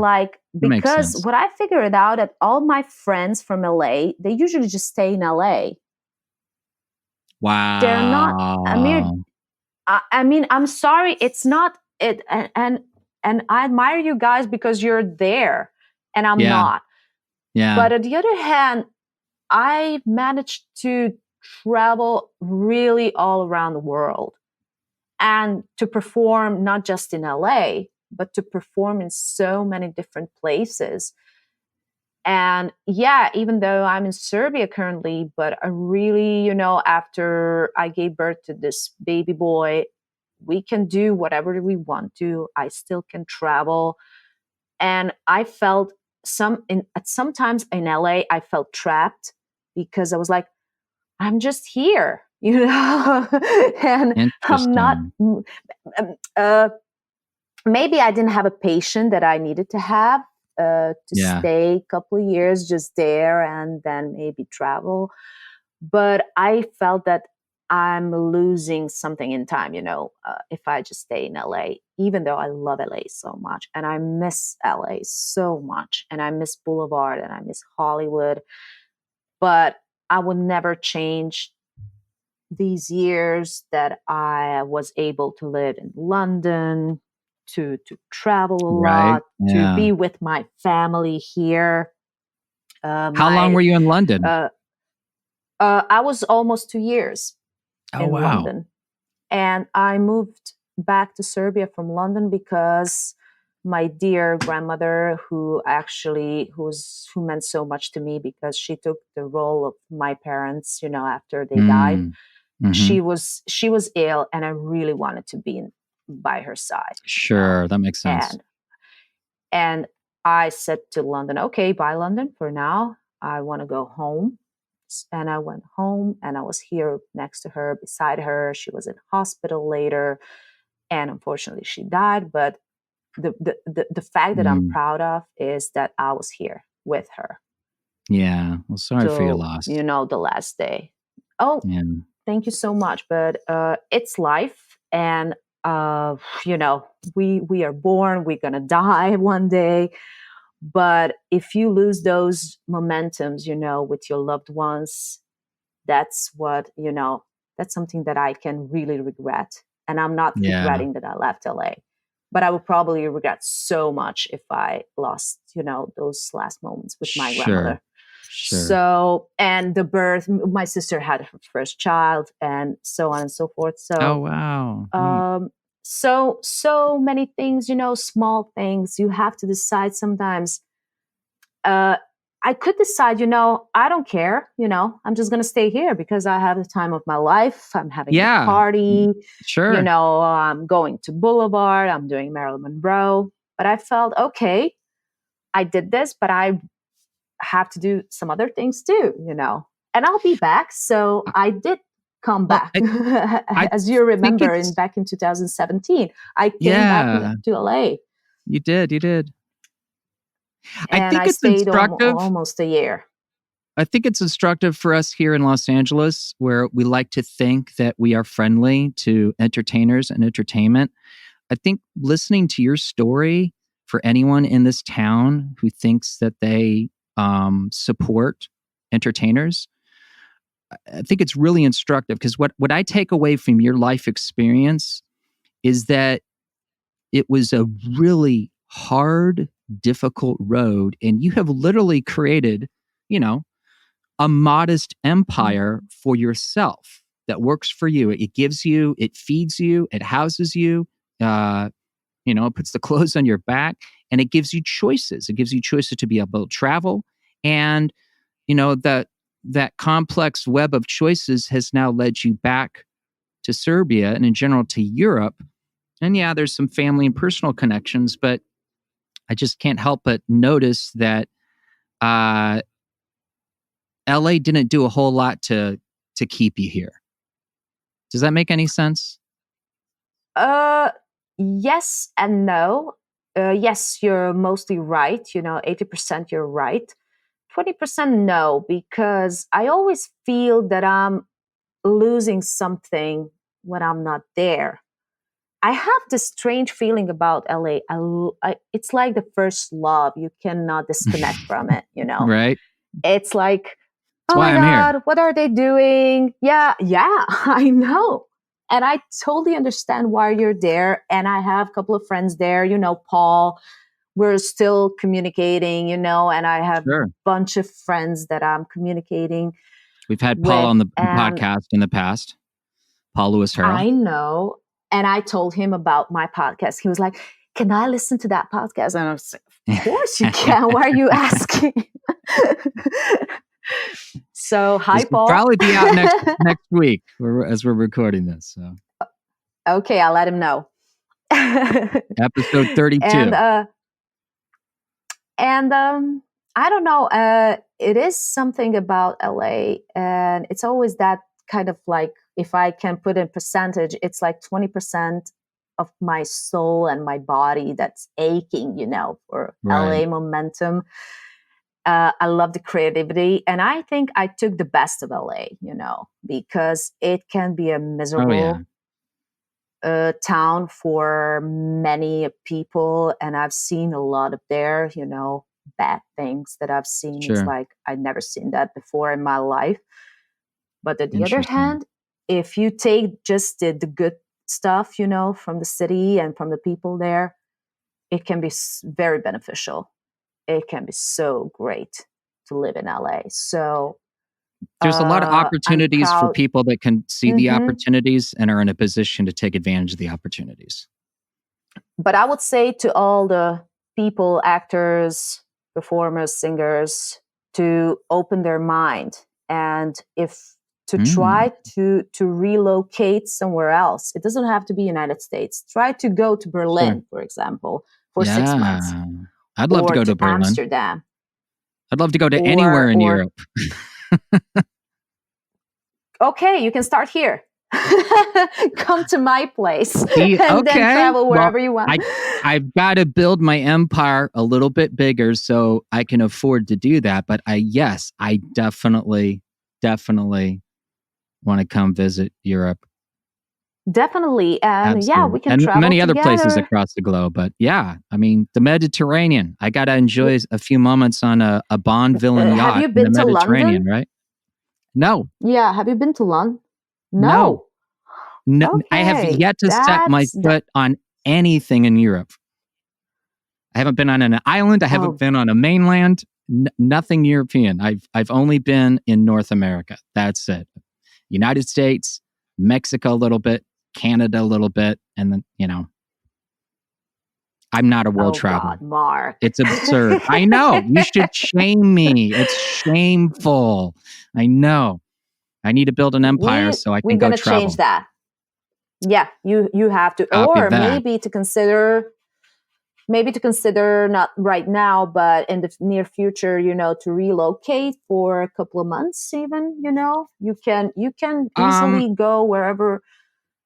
Yeah, no, I have come to the conclusion that my survival and my heart, I see people that also need help. That's why I started Hero Tier to help Venka, who is homeless for over a year. I need to build an empire that's based right here in LA, and then I'll have resources to have other homes in other places. So I would love to have a home somewhere in Europe that I get to visit on a regular basis. But I have recognized that our civilization, there's really not a lot of middle class left. You're struggling poor, or you have a lot of resources and you're building something. There's not a lot of middle. Or you're ground. filthy rich. Yeah, no, exactly. And that's the civilization that we've created. So, as someone who's not quite yet middle class again, I see that or recognize that. That's why it's like, I call it Mark Roman Empire, for entertainment purposes only. It's kind of a joke. I'm a comedian. But on the other hand, I'm like, there's a bit of seriousness to it, because when you're 19 years old and a college tosses you out because you won't stop publishing an independent newspaper, you kind of get a taste of what it's like to have power crush you when you have no power. So yeah, it's like, I don't take anything for granted. That's why during this pandemic, I've been really interested to see how people have been reacting and responding to it. It's been fascinating to me. What's your take on that? How people have been responding to the pandemic? How is it now? Because here we don't have, it's not as strict as it was anymore. It's starting to lift a little bit here, but it's different in different states. In California, we've been very aggressive about trying to contain it. So this Friday, I think they're going to be opening up a few more stores. So there's like 4 phases, and we're trying to get from phase 1 into phase 2 is where we're at right now. Like, I think I'll be able to go hike, run. Closed, correct? Boulevard's closed. But even if they opened it up, which they won't open it up for a while, but when they do, I feel like, people, that seems to be the general mood right now, is like, even if restaurants were opened up, for example, right now, suddenly a bunch of people would still stay home because they don't feel safe, because they're thinking, you know what? Exactly. If, the temperature check, it's not entirely scientific. Like, okay, great. If you are obviously, sick, a temperature check will discover that. But if you're just carrying and you don't exhibit any symptoms, which happens a lot apparently, then we have no way of knowing whether you're going to infect other people. So that temperature check, catches some, but doesn't catch all.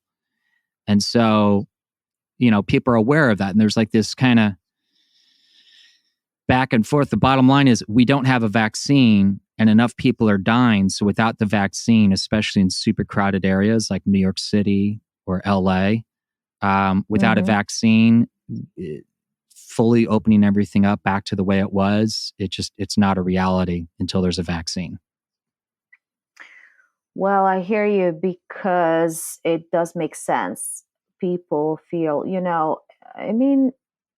I have my own theory. I'm not going to share it right now because it's long, about the whole pandemic virus, why it started, why now, how everything, it's another story. But what I feel right now, it's yes, the airports are still closed. I don't know if they're, but I think LAX is also closed. I think you can still fly. You have to wear a face mask. And there's a lot of, limitations and restrictions, but you can still fly, at least here in. Oh, really? Yeah. Okay. Because I think they're. But that's within the country. Maybe the international is shut down. Yeah, maybe the international.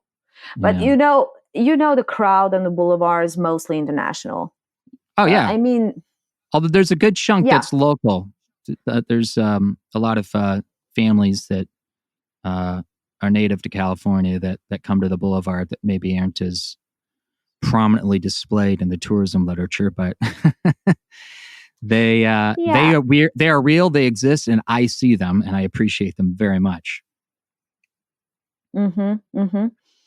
But still, definitely, I've heard that so many festivals are canceled until the end of the year. I know Vegas is kind of completely closed. The hotels are closed.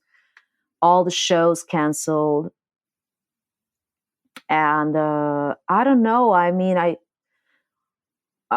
I cannot even imagine being in a show business right now in this situation. It must be very hard. It's I got a lot of comedian friends that have quickly organized Zoom stand-up comedy shows. I see a lot of people that, as they've got the space and living situation to do so, they're doing a lot of performances from their home, their living room, their bedroom, whether it's, music. It can't be the same, or how they, it's not the same, but it's getting paid. It's, with the comedy shows, it's like, my buddy Sammy Obeid, it's working very well. People, just tip, through Venmo or Cash App or PayPal, and mostly Venmo. And it's a working model. They've been doing it very successfully, feel like for a month now, like Thursday, Friday, Saturday, Sunday. They got like a kids show. And in fact, I think this weekend, one of the iconic local San Francisco Bay Area comedy clubs, Cobb's Comedy, I think it looks like they're partnering with KO Comedy, with Sammy's comedy company. Okay. Yeah, to do shows. So it's not ideal, but for people that say you can't perform stand-up comedy through Zoom, there's a bunch of comedians getting paid, earning a living right now, working with Sammy Obeid that, have a different opinion and a different experience. So it's not ideal, but,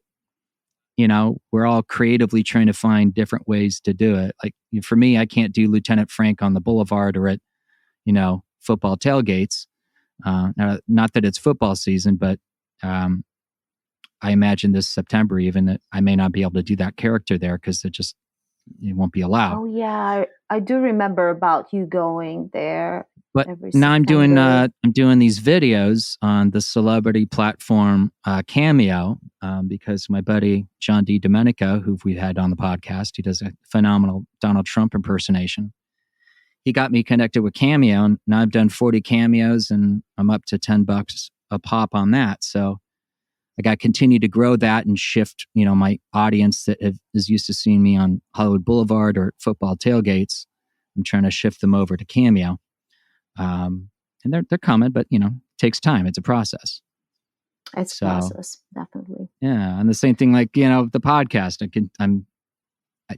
I don't understand people that have all this time on their hands, because I wish I could hire employees. I have so much to do with the podcast and all that. Yeah. Half of it is I'm using this $100 slow ass laptop, which might be part of our sound issues here. And I apologize to everyone. I know. For that, I was about what is going on with your sound. Maybe it's not perfect. I know. Well, you are half a world away, so there is that. Well, honey, we do have an internet, so it's international. I know. But I cannot find a slow computer. Yeah, well, maybe if I get this magically promised stimulus check, I can get a new laptop. We'll see. I always laugh with one of my LA friends, and I always say, I'm the voice from the future. And he's like, oh, Szilvia, that sounds horrible. Right? So, yeah, I'm definitely the sound of the Szilvia future right now. Cylon. 9 hours ahead of you. What's the name of your current band? And do you have any, are you guys able to have any dates where you can perform, or are you not there yet? Oh, honey, no, not there yet. Definitely. Yeah. Kind of figured, but I thought I'd ask.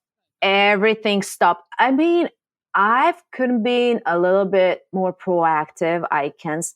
I'm blaming myself on this because I'm horrible with social media. And I really need somebody who's going to take care of that.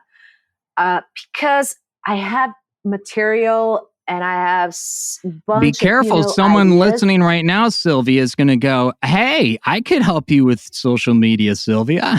Okay, if you have some spare time for me and my accounts, because I have almost all the accounts. Right. But I'm so lazy, to be honest with you, in these couple of months, I don't know if that has something, but it's not about pregnancy. It's even before that, I have other stuff to do. I'm so active. Sure. And for me, social media is like, I have to sit down and, I have to make constructive, content and great picture and something. And I'm a singer, for God's sakes, and I need to sing. But I'm so lazy to put that camera on and to start singing because it sounds like you need a social media person to help you. Definitely. So, yeah, that's something in the future I have to afford and to pay somebody, because I've learned that only if you pay, it's great to do for somebody to do like a volunteer. But as soon as you start paying, they have a, obligation and they take it for, more seriously. So exactly. I definitely need to put money aside and to pay somebody to do that for me, because ideas are here, but I only need to, put them out. How can people enjoy your art right now? If they want to hear you sing, how can they access that? Well, at this moment, I do have a Facebook and Instagram page, and I have a couple of videos on YouTube. And but as I said, it's something that it has to be work in progress, definitely, because I have to be more active and I have to put out I have so many ideas. I'm writing songs, I have fantastic. lyrics in my head but I'm just not taking an effort to put it out in the world on the internet. Gotcha. So that's something that I will focus more and more in the future, because time passes, and if I don't put it now, I will never do it. Right. You're probably gonna share my social media accounts with your audience, or we can, on the page for this podcast episode. Yeah, absolutely. yeah, I'm going to definitely do that. I'm not going to bore anyone right now with that. But Yeah, we'll have links to it. Your LinkedIn, your Twitter, your Instagram, your Facebook, your YouTube. exactly. So, yeah. And my website And your website, yes. Yeah, my website it's not finished because I was lazy to finish it, It's a work in progress. Definitely. I have the whole life for that. Maybe when I'm 80, I'm going to finish it. It sounds like all of my websites, they are all absolutely works in progress. So, yeah. It is what it is, Well, it's a job for marketing people. It's for the people who are Right. not doing the act. The creators. And I cannot do, everything.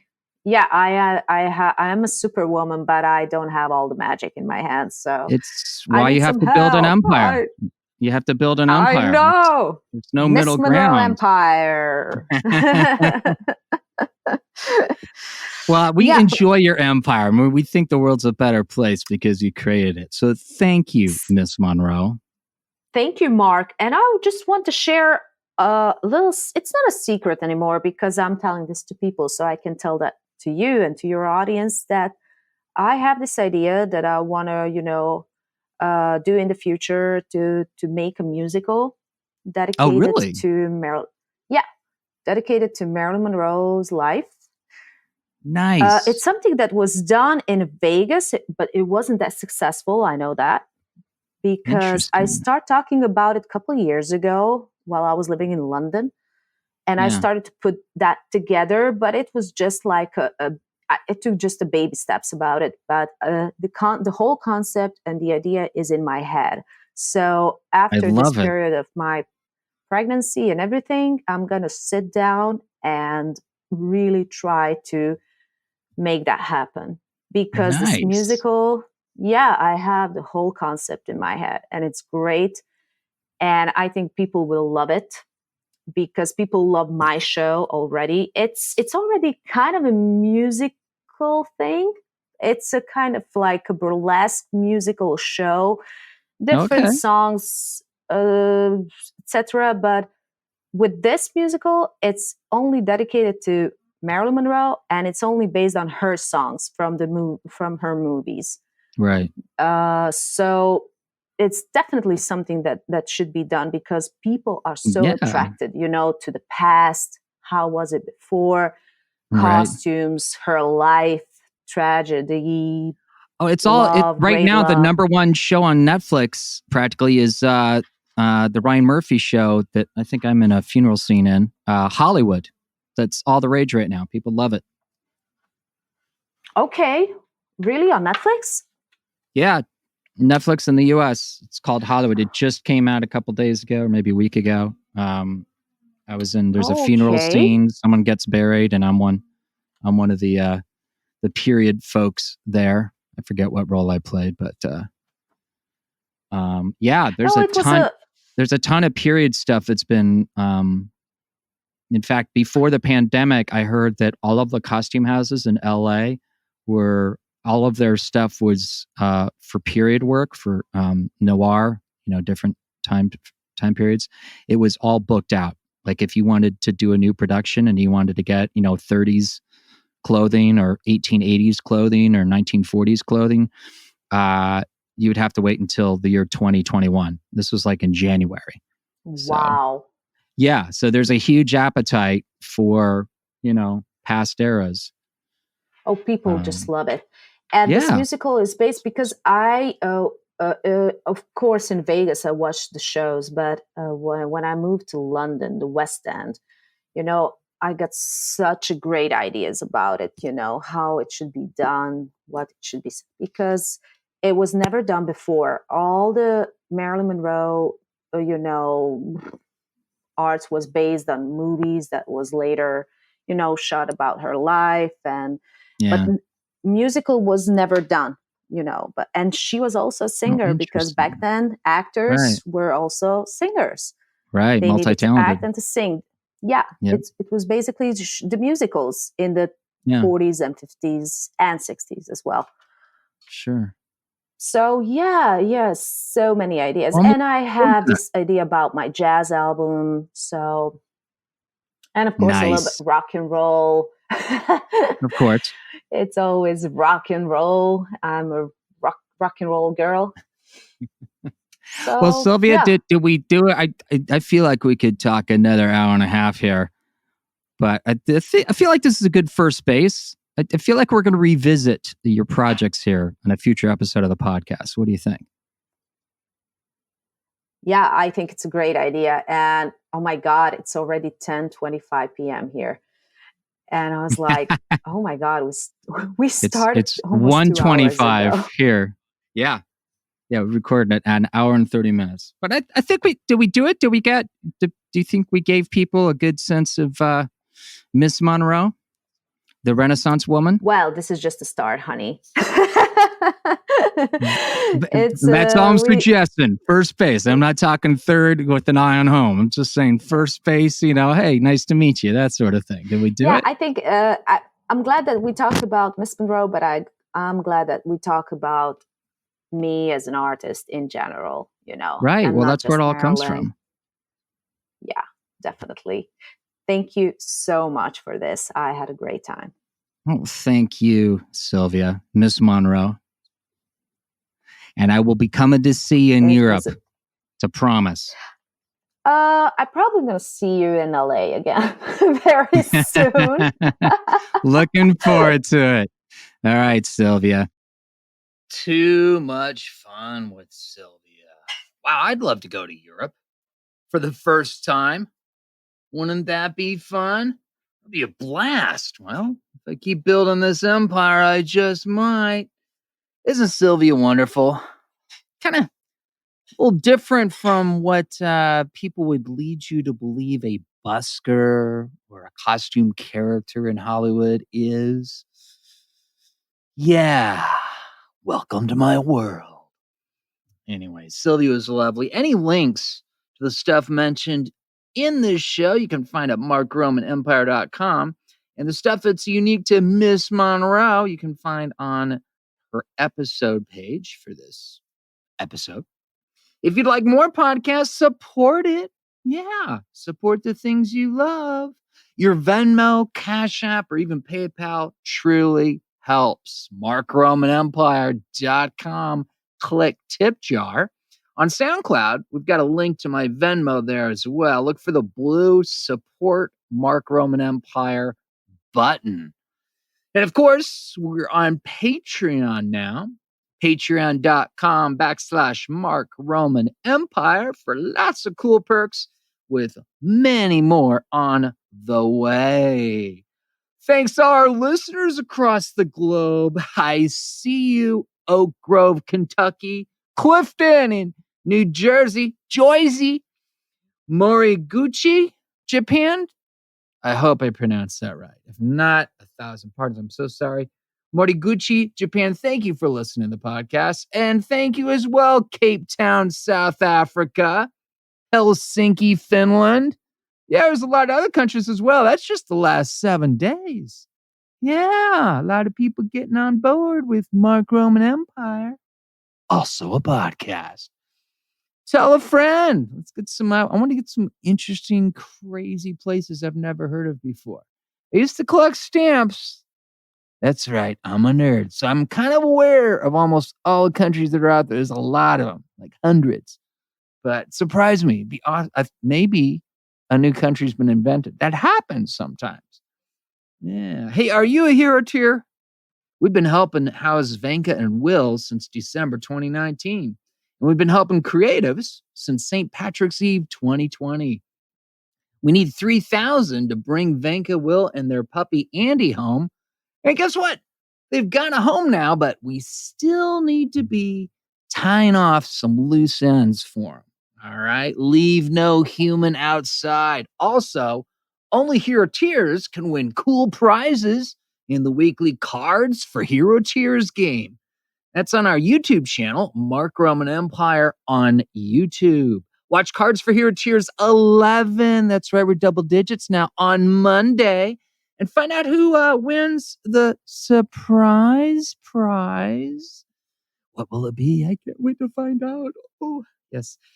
I'm remembering, if you haven't seen during your quarantine, during this pandemic, you got to see The Rat Race with John Cleese and the Mr. Bean guy, Rowan Atkinson. That's who I was just imagining right now. Oh, I'm so prize. I like him. I love it. Prize. I don't know. Is that, can I don't think I can do Rowan. All right. That's like 40% there. Maybe if you're being generous. Sometimes you got to try these voices. Like I want to get an Owen Wilson going on. I don't think I got it. Owen, can I do Owen? I don't know. Yeah, I've worked a lot with Woody on the films. I'm not feeling it. Not feeling it. Got to work on it. Sometimes you got it. Sometimes you don't. Sometimes all you need is, Marty, a flux capacitor. Anyway, during Cards for Your Tears, by the way, we also tease the next episode of the podcast, which drops on Wednesday. So it gives you a little heads up 48 hours prior. We've found 50 Hero Tears since December. That's right. We're at the big 50. Who is next? Whether you need help or you can offer help, or maybe you're just curious. Visit herotier.org to discover more. And you can listen to the podcast on so many platforms. Don't forget to rate and review us on the one you're using. Yeah, it really helps new folks discover. That way we get some new groovy towns across the globe, Maybe galaxy. I'm open to that. You don't have to live here on Earth to listen to the podcast. Just be nice to us, all right? We saw you. We saw the Navy Fudo. You're probably smarter than us. Just give us a chance. We're trying to figure it out. We really are, okay?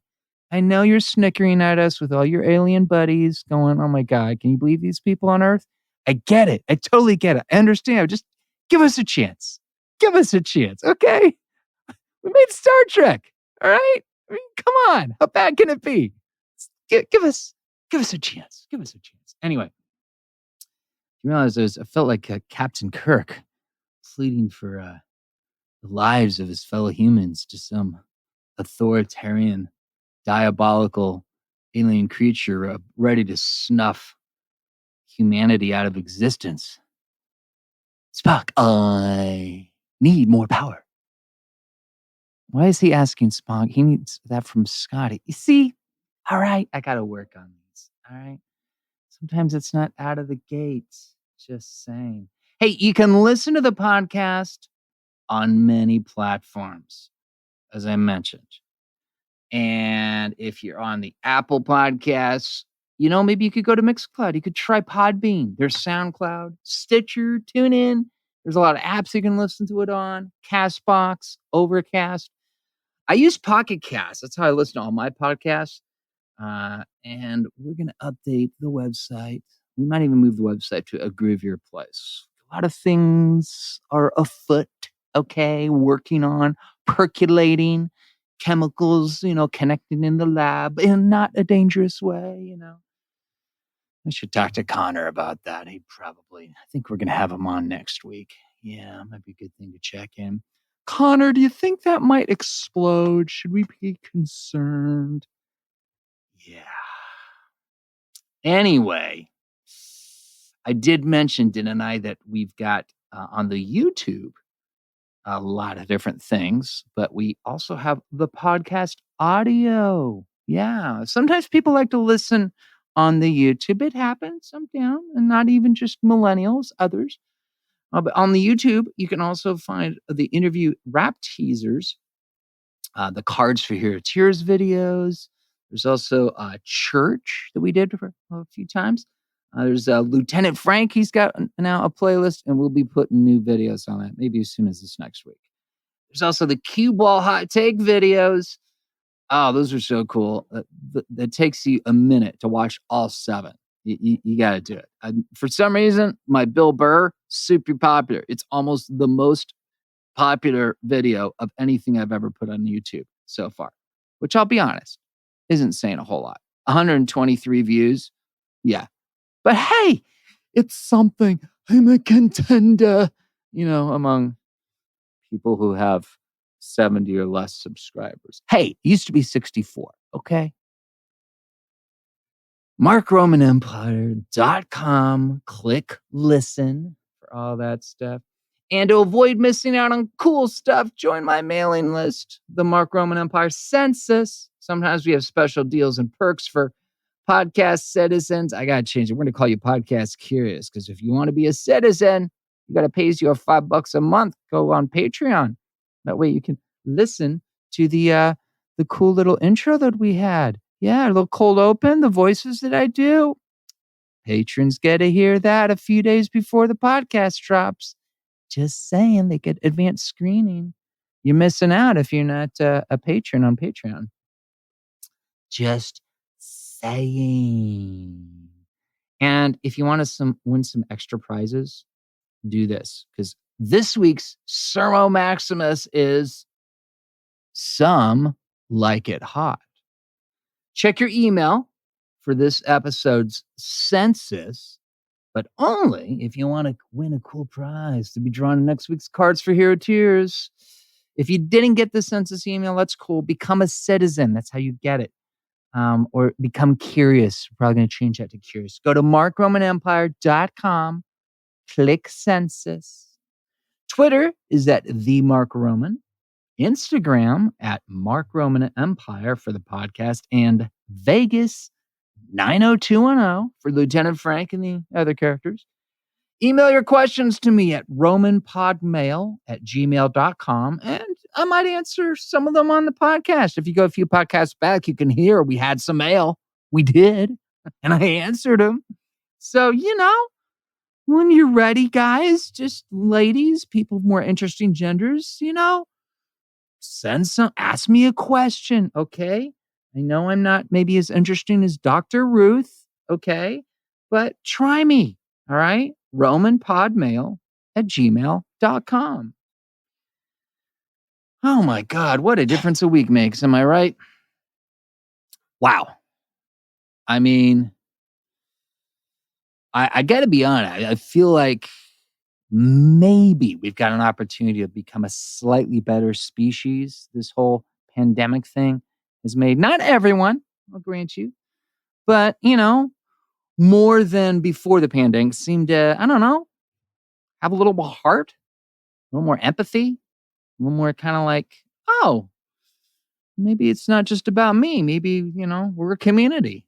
There's other people out there. And someone who maybe is different from me is having a shitty day, that can impact me. So maybe I should figure out, hey, who do I know that's maybe having a shitty day? Why are they having a shitty day? Is it a temporary thing? Is it a permanent thing? Is there something systemic? Is there something I can do? I don't know. These are questions. I get it. I know. Socrates asked questions too, right? That worked out pretty well for him. Oh, I don't know. I feel like we got some opportunity here. For some of us, we can notice what's going on and recognize through this pandemic that, maybe we can change some things, make things slightly better. There's so many cool people out there that all of us have yet to meet, and they've got some struggles. And there's some other people they haven't even met yet that can help them with those struggles. So I don't know. That's kind of my idea behind Hero Tier. I've personally experienced that, just reaching out to you guys through this podcast and my other art. You guys saved my ass last week. Thank you. I'm really enormously grateful. It's funny. You'll hear a little bit on next week's podcast because the interview, I can't wait for you guys to hear that one. It's going to be really, really good. But the reason I do what I do and why I'm in Hollywood, I get that some people want fame, others want fortune, some are really greedy, they want both. That's not me. It's just not. This is not like my dream. This is me being me, which apparently I have to do if I want to survive. If I try to be someone else, if I try to sell your widget, I will take my life. That's not who I am. I can't do that. I'm supposed to make people laugh. I'm supposed to marvel at comedians, magicians, musicians, bands, buskers, and actors. You know, artists. This is my tribe. This is what I got to do. So I'm just doing this to survive, guys. You guys enjoy it. That's great. But I'm doing this so I can get through my day. That's it. The other stuff's it's gravy, and I don't know. I'm still annoyed with the image of lots of people who have no home and are desperate and have a lot of issues that no one's attended to, and they're in a sleeping bag right next to a brand new luxury residential condo that just sprouted out of the ground. That's just fucking evil. So, I can change that a little. That'd be awesome. The system took 1.5 years to work for Venka. So now she's got housing, and I'm really happy for her for that, but she's not out of the woods yet. And if I turn my back on her right now, I don't know how long she's going to have that, because it's not a magic bullet. It's not done. We still need to help her. She's on the road. That was a huge win, big victory, but a little more to do. She's still got to recover. She's got a lot of health issues. But it's good stuff. This is possible. This is possible. You just got to come together, find that hero inside of you, volunteer. And you can do it. You can do it. And if you're having a rough time right now, I totally understand. That's normal. That's what I was going through last week. There's a suicide hotline. Call it. You can text. It's so much more socially acceptable right now to ask for help. It's weird. It's cool. It's weird, but it's really cool. So if you feel like nobody understands, I get that.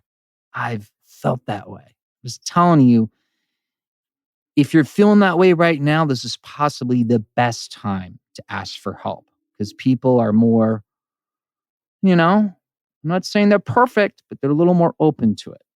And there's resources out there. You got to get through the darkest moments and get connected with those resources. Because that there's people right now thinking, I'd like to help someone. How do I help? I don't know how to do it, who to help, who needs the help. They don't know. So, you just hang in there, man. Woman, more interesting gender, whoever you are, if you're a fellow human being, if you're visiting planet Earth and you're not a human being, but you're intelligent life, look, I believe in you, okay? Hopefully that suicide hotline can work for you too. Maybe you guys can, help us out a little. I don't know.